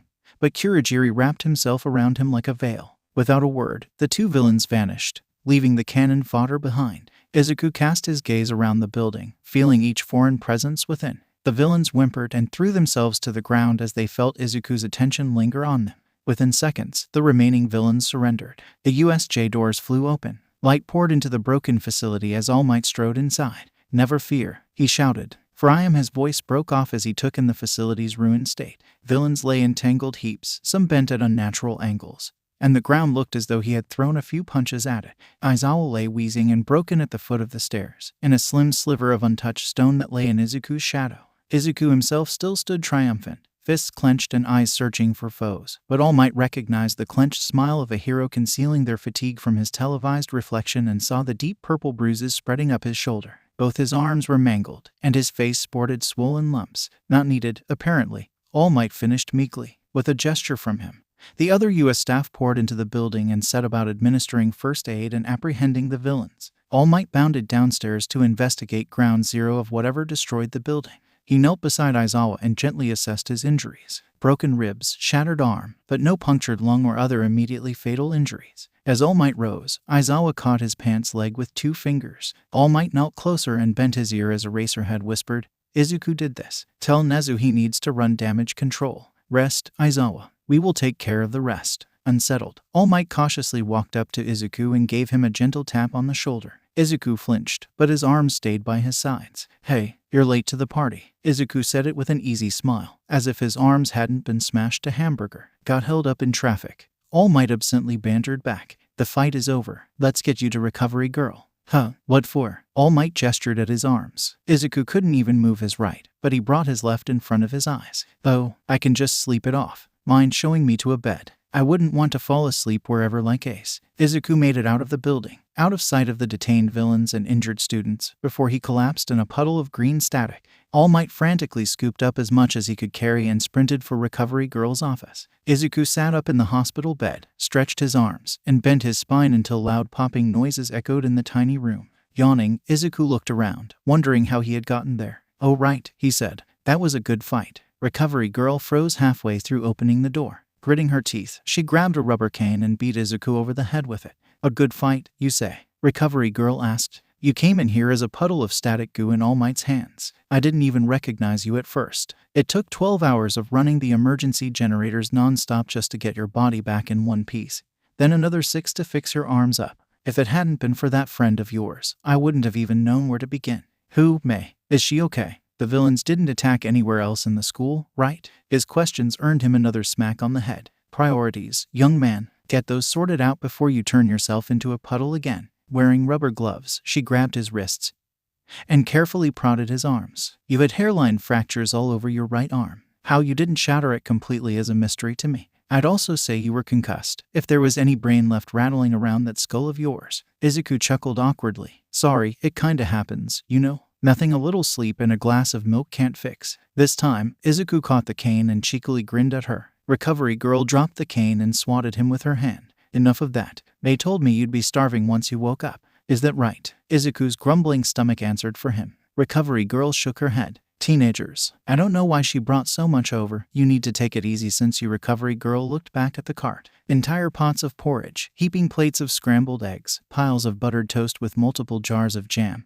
and a whole host of other breakfast foods haphazardly heaped onto the cart had disappeared in a flash. She looked back at Izuku, whose cheeks bulged like an oversized hamster. "Don't you dare!" Izuku swallowed. The bulge of food crept down his throat and slammed into his stomach like a wrecking ball. He let out a satisfied belch and patted his distended stomach. "Wow, that was almost as good as Sanji's food." "Hey, Recovery Girl, got any dessert? I've got a bit more room in here." Recovery Girl gawked at him. She lifted her cane, but after a moment, shook her head and lowered it. "I thought she was crazy when she said it wouldn't be enough." "Well, if you want more, it'll have to wait until Nezu's done with you. He wants to talk with you as soon as you're able to get out of that bed." Izuku threw the covers off of him and leapt onto his feet. "Guess I'll get going then. Thanks for fixing me up." As he dashed out the door, Recovery Girl shouted after him, "You better stay that way, you hear me?" It hadn't occurred to Izuku that he might not be expected in Nezu's office until he flung the door open, but evidently, the principal had expected him anyway.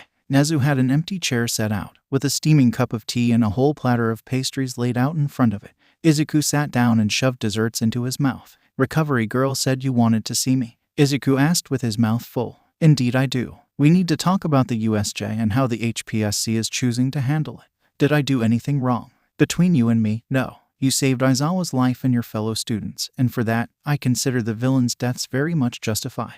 Izuku froze, with a pastry halfway inside his mouth. It fell out and plopped back onto the plate. I didn't mean to. I made sure I held back this time. Taking a deep breath, he asked, how did they die? Setting aside that this time comment for later, Nezu said, prompting a wince from Izuku. 4 drowned to death after being rendered unconscious in the water, and 2 more died of internal injuries from getting pelted with those sticky projectiles Minta and Tsuyu both claim you threw. Izuku gaped. That killed them. I barely put any muscle into those. Such are the dangers of your strength, Midoriya. We'll have additional control training to prevent that in the future. As for the rest, the shockwave from your final punch caused numerous spinal injuries, fractured bones, and radiation burns. Recovery Girl helped hide the extent of what you did.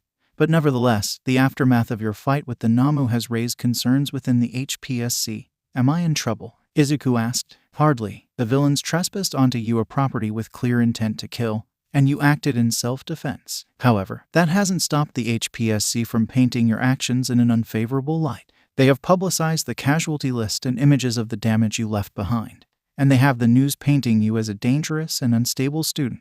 already. They're starting petitions to have you removed from the hero course and taken into the HPSC's care for remedial studies and therapy. Izuku's jaw twitched. They want me to be their puppet. Oh ho, I didn't expect you to catch that so fast. You're a sharp one, so how do I stop them? The good news is, you have the perfect opportunity to turn around public opinion.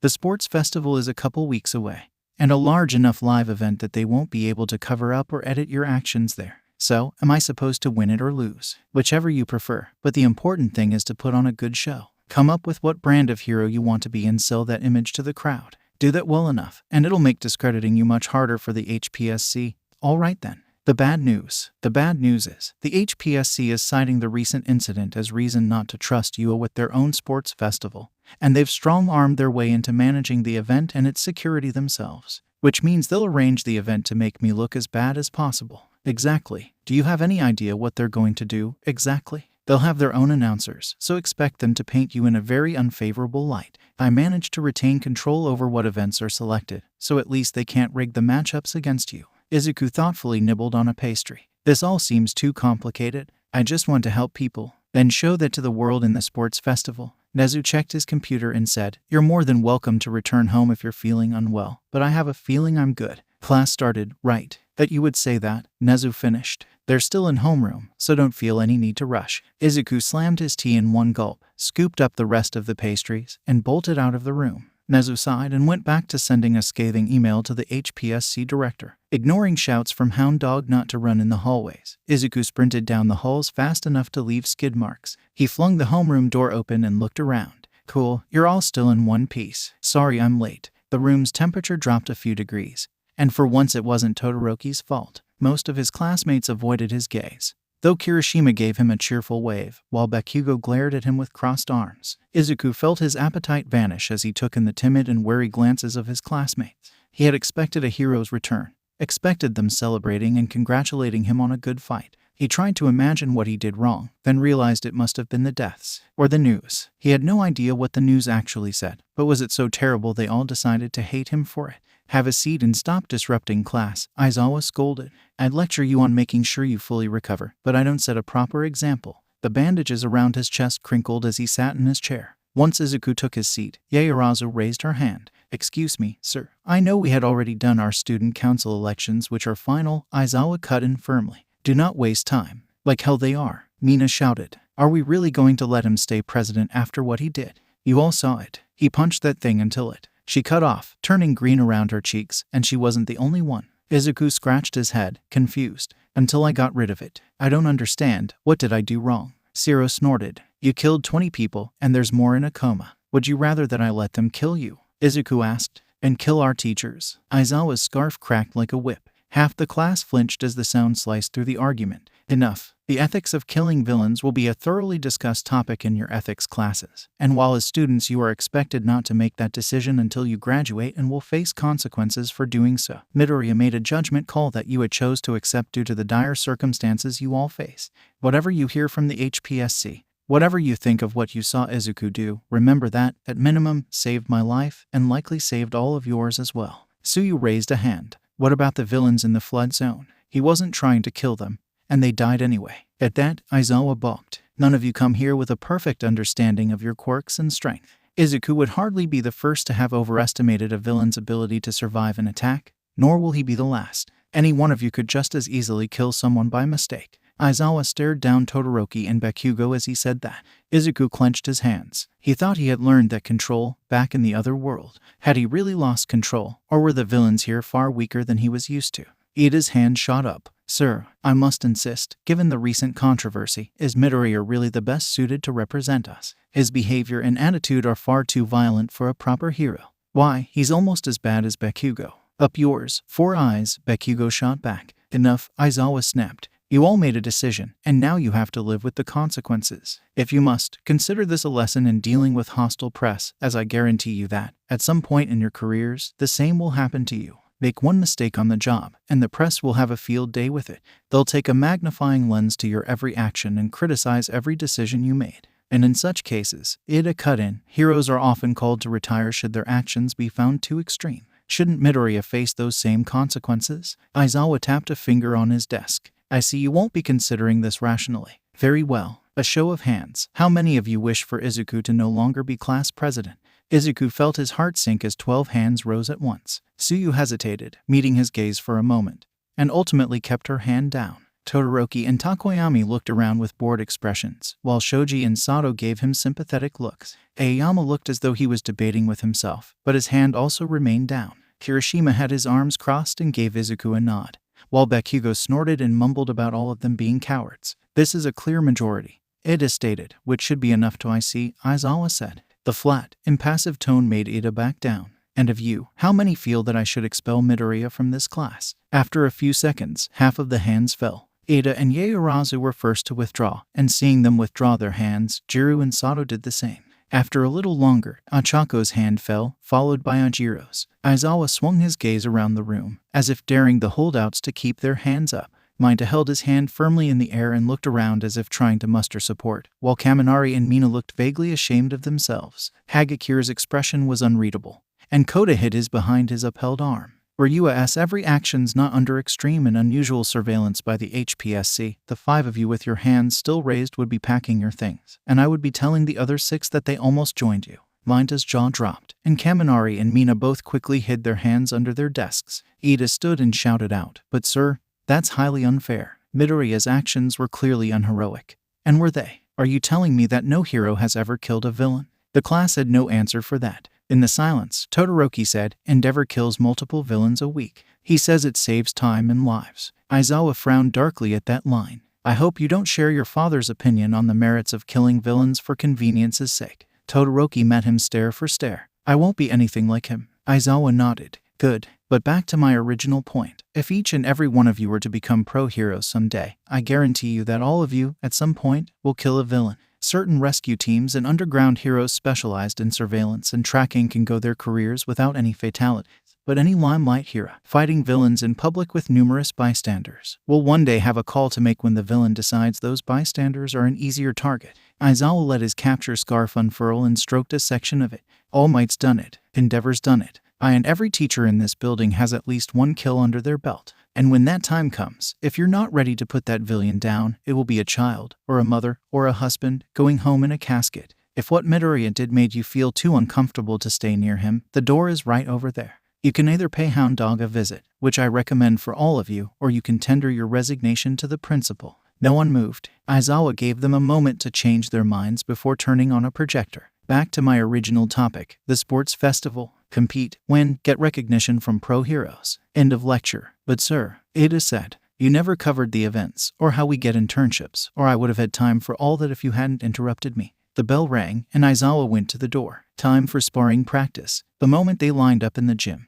Izuku felt the literal gap that had formed between him and the rest of the class. Even the people who stayed silent on his behalf avoided him, and the ones that had wanted him gone actively hid from him and looked away the moment he caught them staring. Only Kirishima made any effort to bridge the gap between them, sauntering over and asking if he really feels up for a few rounds. Izuku chuckled and shot back by asking if he was ready. "Pick partners before I pick them for you." With many a frightened glance at Izuku, everyone practically leapt at each other. 𝗵𝘃𝗲 ignored the few wanting to spar with him and walked over to Izuku. "You, me, let's do this." "Let's not." Katsuki growled through gritted teeth. "What? I'm not good enough for you. I'm the only one in this sorry lot who stands half a chance against you." "You sound awfully confident you could beat me," Todoroki observed. "Hey, what was that? Icy hot. Think because your daddy's such a big shot that you're any good." A wisp of flame curled around Todoroki's side before he ruthlessly smothered it. "I'm good in spite of him, not because of him." "All right, prove it then." As 𝗵𝘃𝗲 and Todoroki squared off against each other, Kirishima awkwardly asked, "So, I guess you two have history." "You could say that. It's just us two then, huh?" Kirishima laughed. "Come on, don't make it sound like we got picked last for dodgeball. I wouldn't have it any other way." As Izuku took the other side of the ring, he felt every pair of eyes on him. He felt his usual thrill at an impending battle, but worry and hesitation tempered it. He had killed villains by accident, and he could just as easily imagine himself accidentally frying Kirishima. "Hey, think you can do that giant punch thing again?" Kirishima asked, hardening his body. "I want to see if I can take it." Izuku laughed anxiously. "That one took a lot out of me. I better stick with simpler stuff, you know." Kirishima's smile faltered. Right. Guess you were laid up in the nurse's office, weren't you?" Izuku slipped the C-prism manacles in his pocket around his wrists. "Just come at me with whatever you got." I'll let you know if it's too much. If you're sure. Kirishima charged and swung a massive right hook. Izuku ducked easily under it and had to hold himself back from punching into his exposed side. Kirishima threw more punches, and each time, Izuku stepped or bent out of the way. How'd you learn how to move like this? Kirishima said between panted breaths, dodging cannonballs thrown by a marine. Fine, don't tell me. Izuku rolled his eyes as he rolled backwards on his heels, letting the fist graze the tip of his nose, before rocketing his head forward. Before he could think better of it, skull met skull with a solid thunk that echoed across the room. Dead silence fell as everyone stopped sparring to stare. Nina gasped in fright, and Aizawa had his scarf unfurled, ready to intervene. Oh God, I'm so sorry. I didn't mean to. Izuku began in a rush. Kirishima busted out laughing. Damn dude, you're the only person I've met with a skull as solid as mine. I actually felt that one. Izuku sighed in relief. Still, even knowing Kirishima could take a hit or two, Izuku still had to hold back. It felt like play fighting with a toddler, compared to the punishment Luffy or Sanji could dish out. As he went through the motions, he found himself wishing to go back, to where everything seemed so much simpler and he could fight without holding himself back. Izuku shook the thought away. He wouldn't go back. Not until he achieved his goal. But to do that, he didn't just need to be strong. If anything, his strength was making it harder. But All Might had to be stronger than him, and he was the #1 hero. All Might was stronger than him, wasn't he? A fist rammed into his face. Izuku barely felt the impact, but instinct made him grab the wrist and bodily hurl Kirishima towards the far wall. He left a Kirishima-shaped crater in the padding that lined the practice room and hit the floor with a wheeze. Sorry, I got distracted. Kirishima massaged his wrist. Your quirk makes you lightning fast, pun not intended. I didn't even see you move. But that wasn't my quirk. Izuku held up his forearms. These turn it off. No way, for real. You did all that quirkless. Bakugo's head snapped towards him. Izuku flexed a muscle and asked, does this look like a quirk to you? Has to be, to throw me that far. Why don't we put it to the test then? Izuku slipped the armbands off and held up a crackling orb of electricity. Aizawa-sensei, if you wouldn't mind. Izuku pointedly didn't look at his teacher. Yet the electricity fizzled out the moment Aizawa activated his quirk. With the lightning still inactive, Izuku dashed forward and punched the wall hard enough to punch through the foam and hit concrete. Izuku shook off his arm. See, no quirk. He had hoped that the demonstration would prove that he wasn't simply an insanely powerful quirk, that he was strong by his own merit and not someone to be afraid of. If anything, proving his strength wasn't a quirk made them even more afraid. How the heck did you do that? Minda screeched. Like, no quirk, and you can just punch through concrete like it's wet toilet paper. How? Izuku flexed a bicep. I work out. Total silence greeted his statement. Sensing the unease in the room, Aizawa said, my quirk doesn't work on mutant types. If some aspect of your quirk improved your physical strength. Aizawa let the implication trickle across the room. The students all relaxed slightly after Aizawa's explanation. Oh, guess it's a part of your quirk then, Anjiro said. I mean, I've been practicing martial arts since I was a kid and I couldn't move anywhere near that fast. Izuku felt his heart sink. He tried to explain how he got so strong, and they all dismissed it as impossible. The gulf spanning them got wider and wider no matter what he tried. Despondently, he turned back to Kirishima and raised his fists. He let Kirishima get a few punches in, but he barely felt them with Tekai hardening his body. As he thought over the problem his strength posed, he wondered how he should handle the sports festival. He could sweep through it easily, but what would the audience think? Would he seem even more terrifying to them if no one could keep up with him? But at the same time, holding back would solve nothing. If he wanted to be the #1 hero, he had to prove himself. And in order to prove himself, he needed someone to prove himself against. But who could match him in this class? Bakugo once seemed invincible to him, but now his wild punches and uncontrolled explosions solicited only pity. Todoroki. His ice was impressive, but he had no endurance and struggled in close quarters. And no one else in class could even hold a candle to those two. Who did that leave? General Studies. Support. May might hold her own against him. She got the jump on Kizaru after all. But what were the odds they'd run into each other? Would she make it all the way to the finals or bow out after advertising her inventions? Are you sure you're up for this? Kirishima asked. I get that I'm not in your league at all, but hitting you while you stare off into space just feels wrong.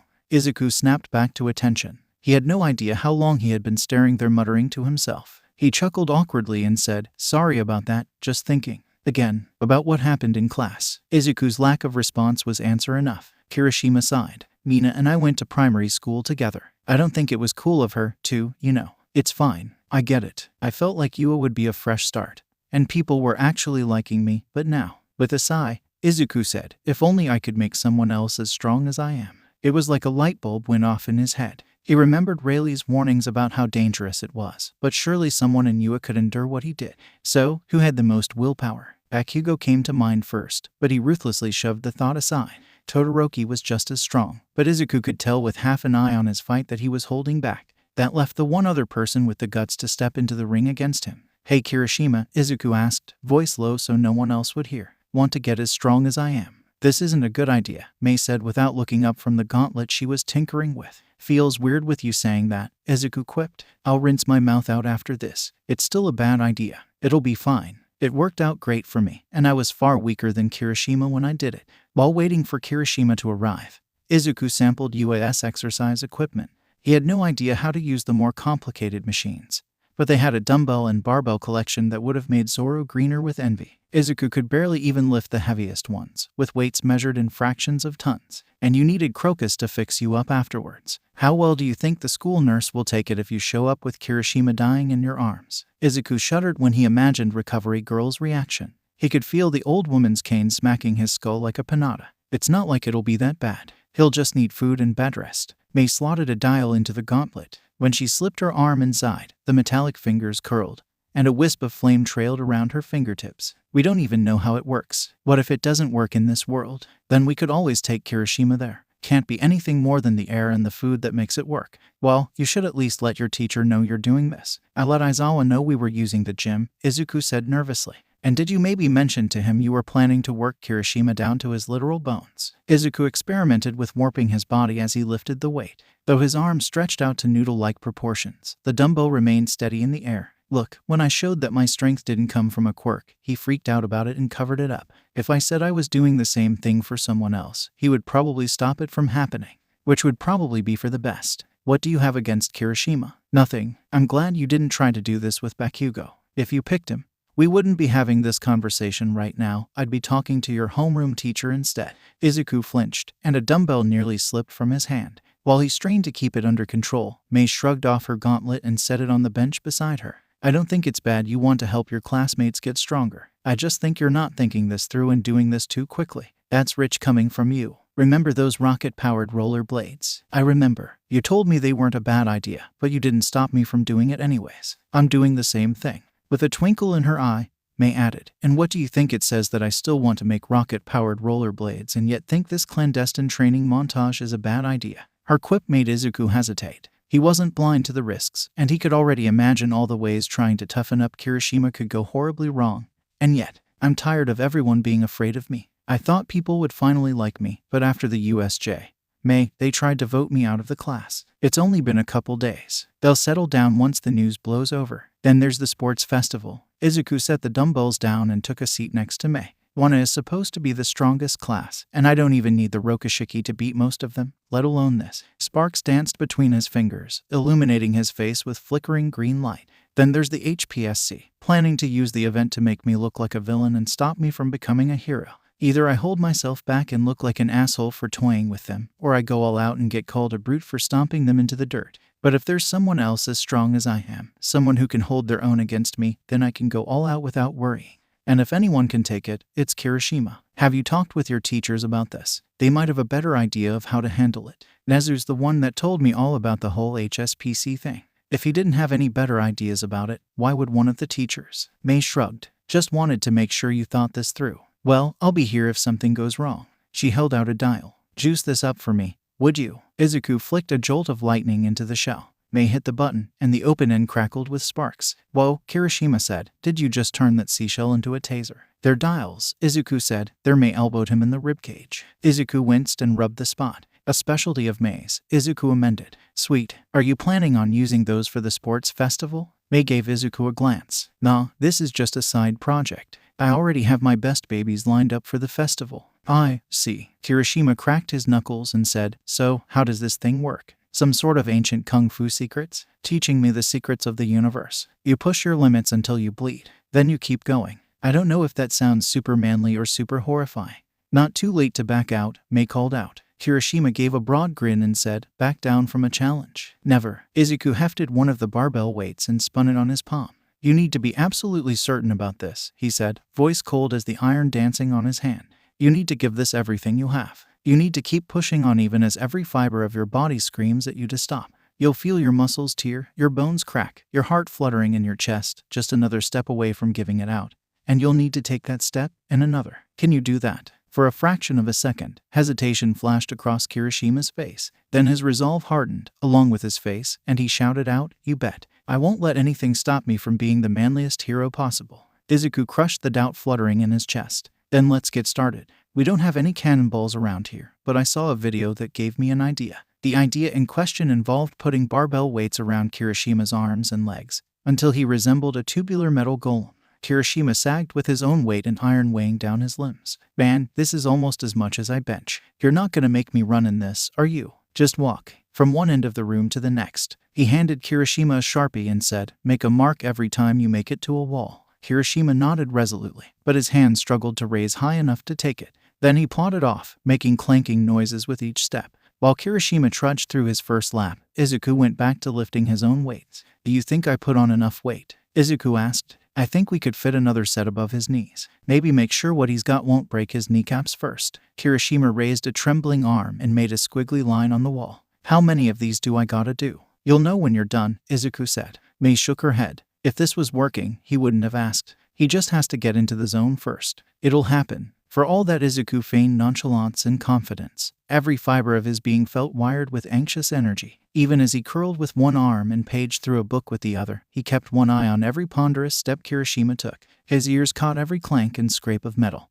and he felt every flicker of charge coursing through Kirishima's body. Back and forth, Kirishima plodded across the room. His hardened feet left dents and scuff marks on the wooden floor, and the wood groaned piteously beneath his weight. Another mark wriggled down the far wall, followed by another and another. Tally marks crisscrossed each other willy-nilly, spread out wherever Kirishima staggered to. And he didn't even bother trying to group them in bundles of 5. "You put yourself through this?" Mei asked. "For a whole night. I didn't realize how long it was until I stopped." Kirishima teetered. He tried to flail his arms, but the weight around them kept them drooping towards the floor. Tipping slowly, Kirishima grit his teeth and hardened his legs until his movement crunched to a stop. He stood there, leaning halfway to the left, balanced at the precipice of gravity's pull. The slightest breath of wind would have sent him crashing to the floor, and quite possibly through it. Yet, with a guttural growl, Kirishima shifted his foot, settling his weight firmly beneath his stance. Righted once more, Kirishima clanked for a few more steps and made his 50th mark. He's a hard one to think of support gear for. Mei studied him consideringly. Something to give him range is obvious, but boring. Can't be something worn, not with his quirk. Can his hardened skin withstand fire? Remembering a bout between Kirishima and Bakugo, Izuku said, "A little bit, but he still burns." Mei grunted and turned back to her gauntlet. "Range and mobility, then. A grappling hook. Reel them in close so he can clobber them. Mobility won't be an issue once he learns Rokushiki. If he can learn Rokushiki." Clank, clank, step by ponderous step, Kirishima approached the wall yet again. The Sharpie slammed clumsily into the wall, and it twisted in his grip. Panic flashed across his face as the Sharpie hung precariously at the edge of his fingertips, delicately balanced against the wall. Sweat ran in rivers down his face as he gently eased the marker back into his grip. Mei checked the time. "You should have done this on the weekend. Kirishima's going to be out of it tomorrow." Izuku shook his head. "I tried, but Aizawa wouldn't let me come in without recovery girl on site. He says it's usually never allowed, but Nezu made an exception for me." "Do you think Nezu knows what you're doing?" "I never told him, but I suppose he's smart enough to figure it out." As the faintest hints of dawn reddened the eastern horizon, Kirishima, face haggard, hair hanging limply over his eyes, arms and legs too tired to tremble beneath their burdens, shuffled towards the wall for the 100th time. Halfway there, he tried to reach for his chest, and he sank to one knee. "It hurts," Kirishima groaned. "Heart, I think I one more step." Izuku roared. "Get up. Just one more." "But are you going to be a hero or not?" Kirishima sat there gasping for breath. To Izuku, it seemed as though his words fell on deaf ears. Then a fire lit itself in Kirishima's eyes. Slowly, bones creaking from the effort, Kirishima rose back to his feet. With Herculean effort, he raised his right foot a millimeter off the ground. It slid across the pitted wooden floor, settled half a foot forward, and took his weight. Kirishima grunted in pain. Before him, the far wall stood tantalizingly close, its tally marks a tangle of wriggling lines dancing in his blurry vision. His arm rose, and his leg shuffled forward for one final step. The marker slipped from his fingers. Kirishima didn't seem to realize it, still moving forward. His foot slid onto the Sharpie, and when he set his weight down, it slid out from under his feet. That sudden, tiny shift of his foot disturbed the delicate balance of weight keeping Kirishima's body upright. The weights twisted his leg awkwardly, An ordinary limb would have handled the strain with the barest twinge of protest. But bones pushed as far as Kirishima's had been, riddled with minuscule cracks and held together through sheer force of will, started to fracture. Izuku felt a shiver of premonition run down his spine. In that instant, he knew Kirishima was a second away from having hamburger for legs. Acting on pure impulse, Izuku lashed out with his lightning. A razor wire of electrons darted through the metal weights, cleaving them in 3 pieces. The shorn metal hit the floor in a shower of clanking metal. Kirishima collapsed, writhing on the floor as every muscle in his body spasmed painfully. Izuku rushed over, frantically searching for any way to help him. He thought about numbing his muscles by temporarily paralyzing the nerves and instantly dismissed the idea. One wrong move, and he could stop his heart. "Izuku," Mei snapped. "You need to take him to the nurse." But Izuku let out a deep breath. "All right." He carefully cradled Kirishima in his arms and sprinted away. Recovery Girl's door was already open, and she had a bed and a sour look of disappointment waiting for him. "Nezu filled me in," she said sharply as she splinted Kirishima's legs and forced a painkiller down his throat. "And you better believe if I was in charge of this school, you would be off to general studies until you got your head screwed on straight." "Got it." Izuku gulped and nodded. Recovery Girl sighed and said, "It is my understanding that you at least intervened and prevented him from suffering any serious injury. If you hadn't, well, with him as exhausted as he is, I can't use my quirk on him. Shattered bones while in this state could have ended his career before it even started. So, Izuku, don't do this again." "I won't." "Good. Now go home and get some sleep." "Can I come see him tomorrow?" Izuku asked, to make sure he's all right. The nurse's stern expression softened a bit. "You may, and you better have an apology ready." "I'm sorry." Recovery Girl smacked his arm with her cane. "For him, Midoriya. Now go home, before I have you join your friend in the other bed." As early as it was in the morning, Izuku felt none of the fatigue that should have come with lifting weights all night. He felt a restless electric hum in his head as he worried over whether or not it worked. He wanted to believe Kirishima had worked as hard as he did, reached the very edge of his exhaustion. So what if he stumbled on the last step? Didn't all that effort mean something? Yet, Izuku couldn't dismiss that lone, niggling doubt that the last step was the most important, that Kirishima had failed a test of character that separated ordinary men from monsters like him. Kirishima had woken up when Izuku finally worked up the nerve to visit him at Yua. His arms were bundled in casts, and he had an IV jutting out of his arm. Recovery Girl watched with a wary eye while Mei tinkered with a mechanical arm holding a spoon. It did a fine job scooping up kanji, but it had a habit of aiming for Kirishima's eyes instead of his mouth. "Hey," Izuku said awkwardly. "How do you feel?" Kirishima grunted and sat up. "Like every muscle in my body got pounded into hamburger, dude. I can literally feel my heart pumping blood through my body with how it hurts." Izuku gritted his teeth. He wanted to believe that Kirishima would be right as rain with some more food in him, but seeing him with sunken eyes and shaking arms, feebly clutching to the blankets, he knew it hadn't worked. "I'm sorry. I don't know why it didn't work." "It didn't work because it's plain crazy," Recovery Girl snapped. "Exercise isn't magic. It's like setting an oven at 4,000 degrees Celsius and expecting your cookies done in half a minute. All you wind up with is charcoal. Developing muscle mass takes time, patience, and caution. Overdoing it, like you had Kirishima do, damages the muscles and weakens them in the long term."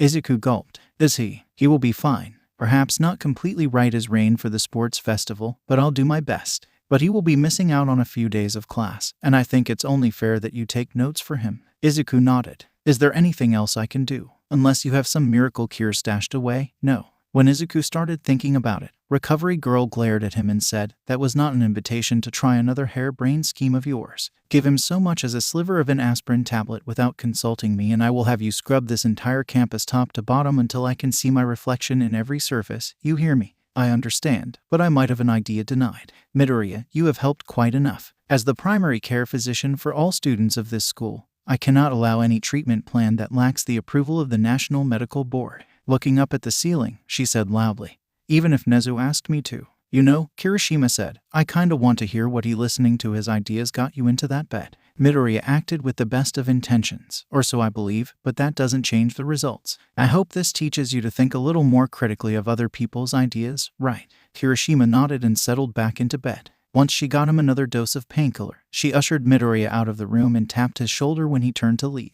"People have limits, Midoriya, and pushing past them has long-term consequences. You could have killed Kirishima. Please don't do it again." With those final words of wisdom, Recovery Girl went back into the room. Mei stepped past her and walked with Izuku out of the school. "Never thought I'd be on this side of a bad idea," she mused. "Me either," Izuku groused. "I don't get it. Why did it work for me? Different world, different rules, I guess. Seashells spit fire and fruits give quirks. We could always try taking someone else there. They walked on in silence. As they crossed the threshold of 𝐬𝐢's campus, May asked, "Feel like testing out some of my new babies?" Izuku disappeared in a flash of lightning. May's eyes darted about, catching the stray sparks in the air that marked his path. With a sigh, she said, "Guess he's done the same for me enough times." The trail of sparks led her down to the Musutafu beach. It came as a shock to see the glittering sand. And a few people even had towels laid out, though the odd patch of rusted metal amidst the waves warned anyone against swimming. Part of her mourned her old stomping ground for old motors and scrap metal, but she had to admit, the beach looked and smelled a lot nicer. Izuku sat in a divan of displaced sand, knees pressed against his chest as he stared out at the waves. May sat down next to him and said, "You cleaned this up, didn't you?" Izuku didn't answer, but his silence confirmed it. "Nice going. Now where am I supposed to get new parts? I could have killed him. I could have killed you 100 times over. That one piece of baby 29 is still embedded in the wall, with a bit of your hair poking out from underneath it." Izuku fell quiet as he struggled to find an answer. The waves lapped closer to their feet as the tide rolled in. Yet Izuku refused to move. "Everything feels so fragile here. If I'm not careful, I could rip a door off its hinges, crush a pencil into splinters, walk clean through a glass window, shatter the ground beneath my feet. I cut my phone's screen with my fingernail the other night, and fried my all-night lamp when I tried to power it myself." He grabbed a handful of sand and squeezed it until he could hear the crackle of quartz grains cracking. "Even the people are fragile. Who am I going to hurt next? Another classmate? My mom? You?" May took his hand. "Don't forget, I went there too. I'm not as fragile as I used to be. My dad nearly jumped out of his skin when I lifted a car with one hand to check the transmission." Izuku squeezed her hand, not hard enough to hurt, but hard enough to show her he could if he tried. "You are stronger, but I am something else. Recovery Girl said that people have limits, but me. What are my limits? Every day, I can lift more and more weight. I can move faster, hit harder, and take harder hits. None of my classmates can keep up with me. I'm not even sure the teachers can. How long will it be before I'm stronger than All Might? What if I already am?" Izuku opened his hand. Fine powder drifted from his fingers and disappeared into the beach. "If I don't have any limits, then there's no limit to the amount of damage I can do. That also means there's no limit to the amount of good that you can do. You could power the whole city or pull every person out of a burning building before it collapses. If you're worried about doing good, then pick a problem and do something about it. And what if that problem is everyone is afraid of me?" May shrugged. "Not much you can do about that besides prove them wrong. So, how are you going to do that?" For a while, Izuku stared out at the horizon. Then he said, "I'll win the sports festival, and I'll do it without hurting a single person. Not a scratch or bruise on them." "All right, then what?" "Then the internship. I'll pick whoever I can that's in the spotlight, taking down villains." He grinned and said, "I'll show them exactly how good of a hero I am." Izuku casually stretched his arms and legs, luxuriating in all the space at the back of the room while most other students jostled closer to the starting line. He eyed the opening, narrow, but more than high enough to slip through over everyone else. He saw Tsuyu and Ochako eyeing that opening as well. For all that he appeared relaxed on the outside, Izuku felt wildly anxious within. He felt all too conscious of the hostile eyes staring him down with impassive disdain from the announcer's booth, the crowds of civilians and heroes in the stands silently judging him, and Midnight eyeing him with worry as she explained the rules of the race to the audience. Taking a deep breath, Izuku reminded himself of his plan. Don't hurt anyone. Don't show off. Win. Simple. Gives the announcers as little to work with as possible without compromising his promise. The moment Midnight called a start to the race, ice rushed across the floor, sticking most people in place. A few had leapt in time, and others were strong enough to pull themselves free. Izuku had darted past the giant robots before the ice had left Todoroki's shoe, limiting himself to Geppo and Sora. Izuku ignored the narrow beams and stony platforms entirely in favor of hopping across the air. He could have done the same for the minefield, or simply blow up the mines with a shockwave, but instead, he sprinted through, nimbly dodging every faint electrical signal in the ground. Before he reached the finish line, a loud crash made him look back. A zero-pointer, frozen over, tipped precariously over the race course. Izuku flickered into lightning and covered the distance in the blink of an eye. He materialized beneath the giant robot, hands outstretched. To his surprise, the robot felt a lot lighter than it looked, and Midoriya turned back around at the finish line. The UA announcer called out, "Looks like he thinks so little of his fellow students that he feels the need to lap them to show off." Izuku kicked himself for ruining his own plan, but it didn't stop him from lifting the robot higher. "Hey, thanks for the save, man." Kirishima gently slapped him on the back. "Wasn't sure if my quirk would hold up against that. You would have been fine. I think they made these lighter so nobody would get hurt." "Huh, makes sense." Kirishima kept running, and others ran under the robot as well. Izuku kept holding it up, waiting for everyone to pass so he could set it down. One student, however, stayed under the robot. "Aren't you going to race?" Izuku asked. Monoma smiled. "Oh, but I am. The way I see it, 1B stands no chance of victory so long as you remain in the competition." He spread his arms wide and said, "So long as you aren't able to finish the race, I win." Izuku grinned back. "Guess I'll have to win while holding this robot then." Monoma's jaw went slack as Izuku raised the rest of the robot off the ground and started running. He couldn't even soar with that much weight, much less 𝗃𝗄, and there was no way the beams would support the robot's weight. But the chasm offered a solution to Izuku's robot problem. He hurled the robot into the pit, collapsing a pillar in the process, and leapt across it to the other side. Todoroki and 𝗵𝘃𝗀 were neck and neck, plowing through the mines, just a handful of steps from victory, when a verdant streak of lightning darted between them. And despite fooling around as much as he did, Midoriya still won the race. One has to wonder what 𝐻𝐸 intends to do about his arrogant attitude. The applause was lukewarm at best. Izuku decided it could have been worse. Once they announced how many points he would have around his headband for the next round, 𝗵𝘃𝗀 wasn't the only one glaring. He had a whole crowd fighting to be on his team, but he parted them simply by walking up to Mei. "Think your babies can take on the whole school?" Mei grinned. "You know they can." Amidst the sea of pleading faces, Kirishima stood awkwardly towards the back. Izuku hopped over to him and said, "You want it? We'll be fighting everyone here." Kirishima slammed his fists together. "Bring it on." Izuku hunted for a fourth member. He had half the hero students jockeying closer to him, with Minta at the front. A part of him wanted to take Todoroki, but he already had a group of his own. Ajiro and Shoji also had teams, leaving him without any palatable options. In the fringes of the crowd, he saw a scruffy-haired Gen Ed student he vaguely recognized not eyeing him, but the people in the periphery of the crowd, figuring it was better than nothing.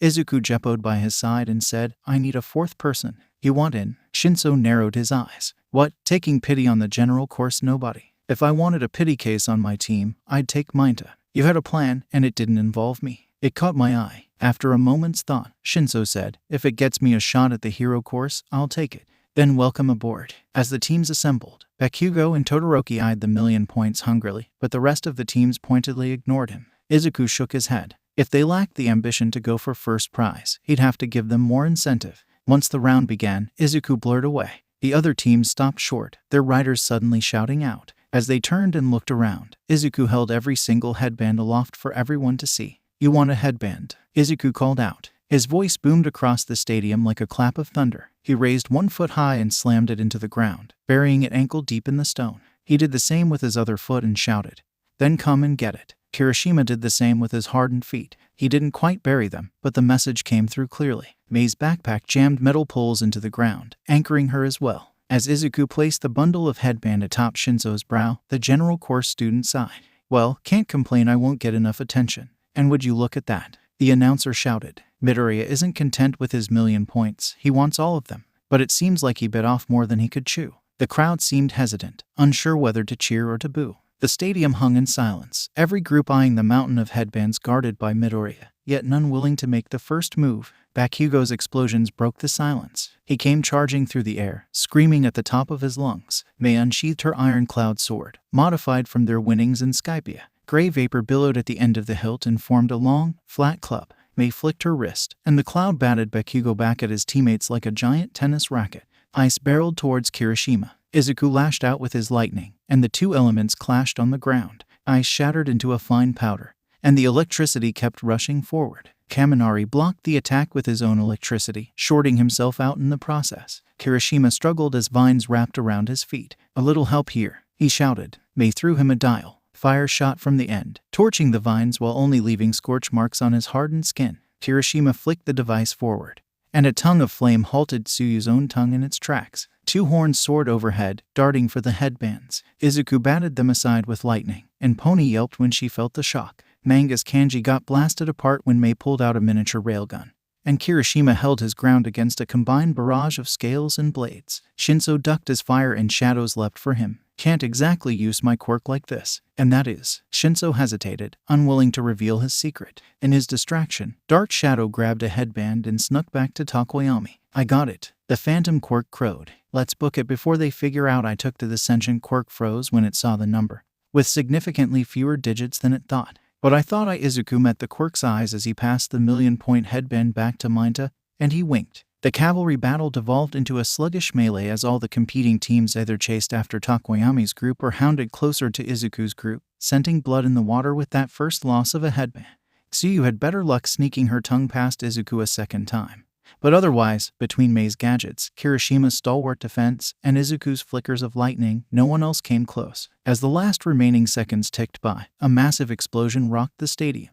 𝗵𝘃𝗀𝐿 came screaming at Izuku's team like a choleric rocket, and blasted the other teams aside. Izuku flung a lightning whip at him, and Mei fired a net launcher. 𝗵𝘃𝗀𝐿 angled his hands and made a corkscrew through the air, neatly dodging both projectiles. His hands closed around fabric and tugged with a single second left on the clock. 𝗵𝘃𝗀𝐿 crash-landed once the siren went off. "Yes," he shouted. "Suck it, Deku. I got the 1,000,000 points." The students around him snickered, and 𝗬𝗪 face-palmed. "Dude, get your eyes checked." 𝗵𝘃𝗀𝐿, confused by everyone's reaction, examined his headband. The grinding of his teeth was audible from the stands. As the crowd exploded with applause, the announcer seemed completely at a loss for words. Clearing his throat, the announcer awkwardly said, "In fourth place, with 135 points, Team 𝗵𝘃𝗀𝐿." 𝗵𝘃𝗀𝐿's sweat turned the headband to ash between his fingers. Third and second place teams got their scores tallied. Then the announcer said, and taking the opportunity to curb stomp all his fellow students, Midoriya steals first place with over 1,000,000 points. The general audience seemed split between bad-mouthing Izuku and cheering for his wild success despite the critical commentary. But the heroes perched high above in the stands. The ones that weren't glaring at the commentators' booths were giving Izuku considering, or even awestruck looks. We will now take a 30-minute break to get the final event sorted. In the meantime, please feel free to stretch your legs, grab a snack from the concession stands, and enjoy a word from our sponsors. As advertisements came over the loudspeakers, Izuku followed the other remaining students into the break room. He snagged a whole pile of snacks and devoured them with gusto. Mei tightened the screws on her boots, and 𝗫𝗪 plopped into a purple puddle on the nearest bleacher. "I'm never teaming up with you again," 𝗫𝗪 said as he flopped face first onto the table and closed his eyes. If you think that was bad, you should have seen that fight on Drum Island against the Whitebeards. Felt like Pirate Normandy. One of these days, we're going to get an actual backstory out of you," Kirishima said amiably. "What is it with you and pirates? We fell on their ship, and the rest was history. Not telling, gotcha. So, who do you think is coming in second place?" Izuku raised an eyebrow. "Not going to say you'll beat me." Kirishima laughed. "I've seen your workout routine. You've got this in the bag. So, second place depends on the bracket and how much effort Mei's putting into the tournament." Mei patted her backpack. It clanged with a thick metal sound. "I have babies I want to test out on you." Then Mei, "As long as she's not in my bracket." Kirishima raised a finger, poised to speak. Then he remembered all the gadgets tossed his way and how effectively she dealt with the horde of point-hungry students, and slowly lowered it. "And for our first match of the final round, Izuku Midoriya versus Mei Hatsune. Kinda wish they would have put us later." Mei smirked. "Guess the HPSC wants to kick off the final event by bad-mouthing you for beating up a support student. Isn't the sorting random?" 𝗫𝗪 asked. "I'd hope so, but there's reason to believe they're not." 𝗫𝗪 snorted. "That full of yourself? Thinking the government's out to get you comes with being a pirate." While 𝗫𝗪 digested that unusual answer, the announcers called out, "If Midoriya does not make his way onto the field in the next 30 seconds, he will be." Izuku flashed onto the stage. The announcer trailed off, then said, "All right, folks, looks like we're about to witness a one-sided beatdown. The only support course student, up against the tyrant of 1A, Izuku Midoriya. Lame. The Marines gave me a better epithet. At least they bothered giving you one. I'm just that one support course chick." Izuku rolled his neck and cracked his knuckles. "Well, Mei, you know what I had in mind for the sports festival. I want to win, but I can't go all out. So, I'm finishing this before you get the chance to try anything." Which is a load of shit. Luffy would knock you senseless by running away from a good fight. While Izuku was stunned by Mei's words, her backpack opened with a pneumatic hiss. Metal plates unfolded from its interior, forming a bulky chassis around Mei. The pants on her legs changed color and expanded, forming tubular metal legs, and the gauntlets around her arms expanded to match. The crowd gasped as the mecha forming around Mei lumbered to a towering 30 feet. One metallic hand opened an ironclad dial, unfurling a massive smoky sword, while the barrel embedded in the other arm whirred ominously. "Well, Izuku," Mei's voice boomed out over the mecha's intercom. "What do you think?" "I think I liked it better when I was the one using your babies. Keep this in one piece and I'll let you take it for a spin later." The Gatling gun spat out a volley of rounds. Izuku held his ground, only to get blasted across the arena. His feet stamped into the arena's edge, and he barely stopped himself from hitting the far wall. Izuku threw a lightning spear. The electricity flowed harmlessly across the metal shell and dispersed into the ground. "Nice try," Mei said, "but the mech is perfectly insulated, and the whole thing runs on pneumatics." The sword slammed down at Izuku's feet. Izuku flickered forward, cutting underneath the sword, and threw a haki-coated punch at Mei's torso. the metal barely dented, and Izuku had to sprint away as 𝐼𝐧𝐿 Gatling gun fired bullets in his wake. You know what's nice about rubber rounds? They asked. They bounce. Izuku was confused for a moment as 𝐼𝐧𝐿 aimed off to the side. Confusion turned to panic as the bullets ricocheted off the walls in a million different directions. With the arena walls perfectly straight, the bouncing bullets stayed level with the arena until they hit each other, 𝐼𝐧𝐿 match or Izuku. The match weathered the storm of bullets without a scratch. But even with the bullets bleeding energy through the air and walls, they still had enough punch to leave bruises on Izuku's arms and chest. Izuku dropped, avoiding the worst of the bullet spread. But 𝐼𝐧𝐿 simply swept her cloud sword along the ground. Izuku went flying into the air and dodged aside as 𝐼𝐧𝐿 kept firing at him. You're bound to run out of bullets sooner or later. Yeah, but that's the beauty of rubber rounds. They're very easy to reuse. The iron cloud swept along the ground again, this time scooping up discarded rubber bullets and dumping them into a hatch on the back of her 𝗵𝐻. As the gun whirred up again, Izuku shouted, "That's completely unfair. So is that quirk of yours? Do you have any idea how hard it is to make a collapsible, self-assembling 𝗵𝐻 that runs completely without electricity? I have to move and aim everything by hand. I don't even want to use my quirk for this. I'm trying not to make everything worse. Screw that. What are they going to do? Not let you be a hero? Just spit in their eye and do it anyways." Seeing the clouds sweep along the ground, Izuku decided to make reloading harder. Plunging like a meteor, Izuku punched straight into the arena. The stone buckled and cracked, making the terrain even and leaving plenty of places for rubber bullets to get stuck. A good idea. Too bad I already thought about that. The cloud swept through, but this time, it moved more fluidly. Seeping into the cracks, it washed up the rubber rounds. As it dumped back in, Izuku noticed a few stones getting swept along for the ride. They still shot out with the rubber rounds, but those shattered on impact. Wondering what would happen if a larger rock got in the hatch, Izuku raced along the ground, grabbed a fist-sized stone, and soared behind 𝗵𝐻. Hatches popped along the back, and rubber nets leapt with a pneumatic hiss, but Izuku wove the stone past her defenses and into the hatch a second before it closed. 𝗵𝐻 fired another burst of rounds, but the barrel made a clunking sound as the stone got caught. Izuku victoriously pumped a fist, but 𝗵𝐻 simply pulled a lever, trying to jam up the Gatling gun. 𝗵𝐻 asked, "Guess I'll use the artillery then." The barrel widened, caught with his pants down. Izuku braced his legs into the ground and channeled Haki into his chest. A deafening boom rocked the stadium as a large rubber ball broke the sound barrier and slammed into Izuku. The arena split in half from the force, pushing one cracked slab off the raised platform, and a cloud of dust rose where Izuku had stood. 𝗵𝐻 searched the arena. She looked high and checked below, hunting for any stray spark. "Don't tell me you'd rather throw in the towel than show off a little? You're not that little Deku anymore, Izuku.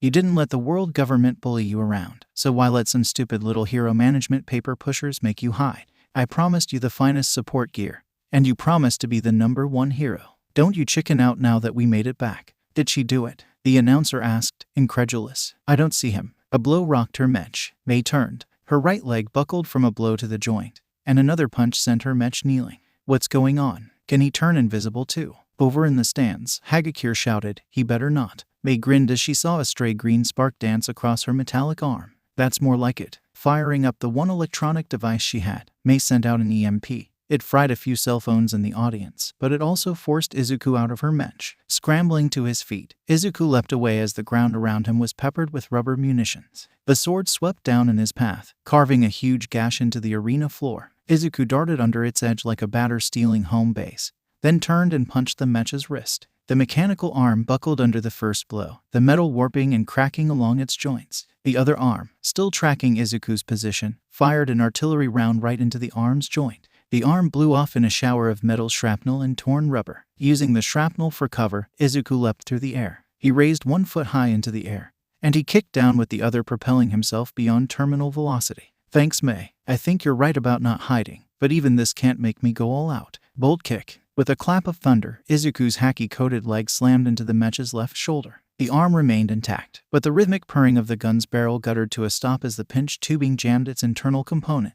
Bereft of both arms, 𝗵𝐻 lashed out with a leg as Izuku righted himself. Its rubber-tipped toes caved in Izuku's chest and sent him careening across the arena. As he bounced across the broken stone, Izuku dug his fingers into a crevice. His body stretched out like taffy, until he snapped back together with a static crackle. The eyes on 𝗵𝐻's 𝗵𝐻 lit up. Izuku yelped as a laser beam turned the stone to slag. "You put laser eyes on it," Izuku shouted. "Of course I did. What kind of 𝗵𝐻 doesn't have laser eyes?" Dodging the criss-crossing beams of death and getting Vietnam-style flashbacks of Kizaru in the process, Izuku slingshotting himself forward. He threw a punch straight through the mech's glass viewing port and grabbed Mei by her shirt. Taking care to avoid the jagged shards of glass, Izuku dragged her out and held her out over the side of the arena. "Do you yield?" Izuku asked. Mei crossed her arms. "I thought I asked you not to break my baby. You used rubber artillery rounds on me. My bruises have bruises. I think I got a bullet up my nose, and you have laser eyes. You're lucky I didn't whip out gear second." Mei huffed. "Fine, you win. But you better help me make the next one."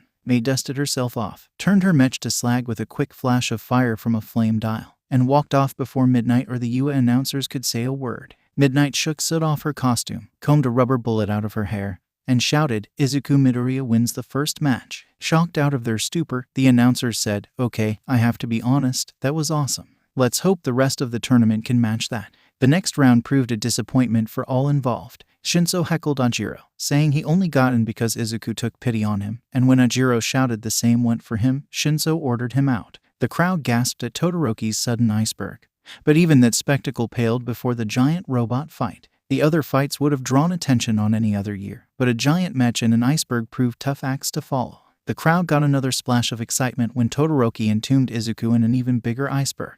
The announcers had a glimmer of hope proclaiming the tyrant's fall before the iceberg cracked in half. He made the ice quake with swings of his fist that would have made Whitebeard proud. By the time Izuku smashed his way across the reforged arena, Todoroki was shivering, blue-lipped, and ready to pass out. Ida got clotheslined before his engines fired up. Bakugo, ready for a glorious battle for first place, got off a single explosion before he had his legs swept out from under him, his hands twisted so his palms pressed against his own back, and Izuku's knee pinning him to the arena floor. As Izuku stood atop the podium and accepted the gold medal from All Might, the cheap, flimsy award felt hollow in his hands. Aside from his fight with Mei, he never broke a sweat, and he crushed everyone else that came against him. None of his classmates ever stood a chance. So, waving with a smile plastered on his face to the board and half-hearted applause of the audience, Izuku turned his attention higher, to the heroes perched in the upper seats. He got nods of respect from Best Jeanist and Edgeshot, speculative gazes from Ryukyu, Gang Orca, and Endeavor. One hero, however, drew his gaze the longest. Muraku grinned down at him with a wild gaze in her eyes. As Izuku looked back, he thought she would have fit right in on the Oro Jackson.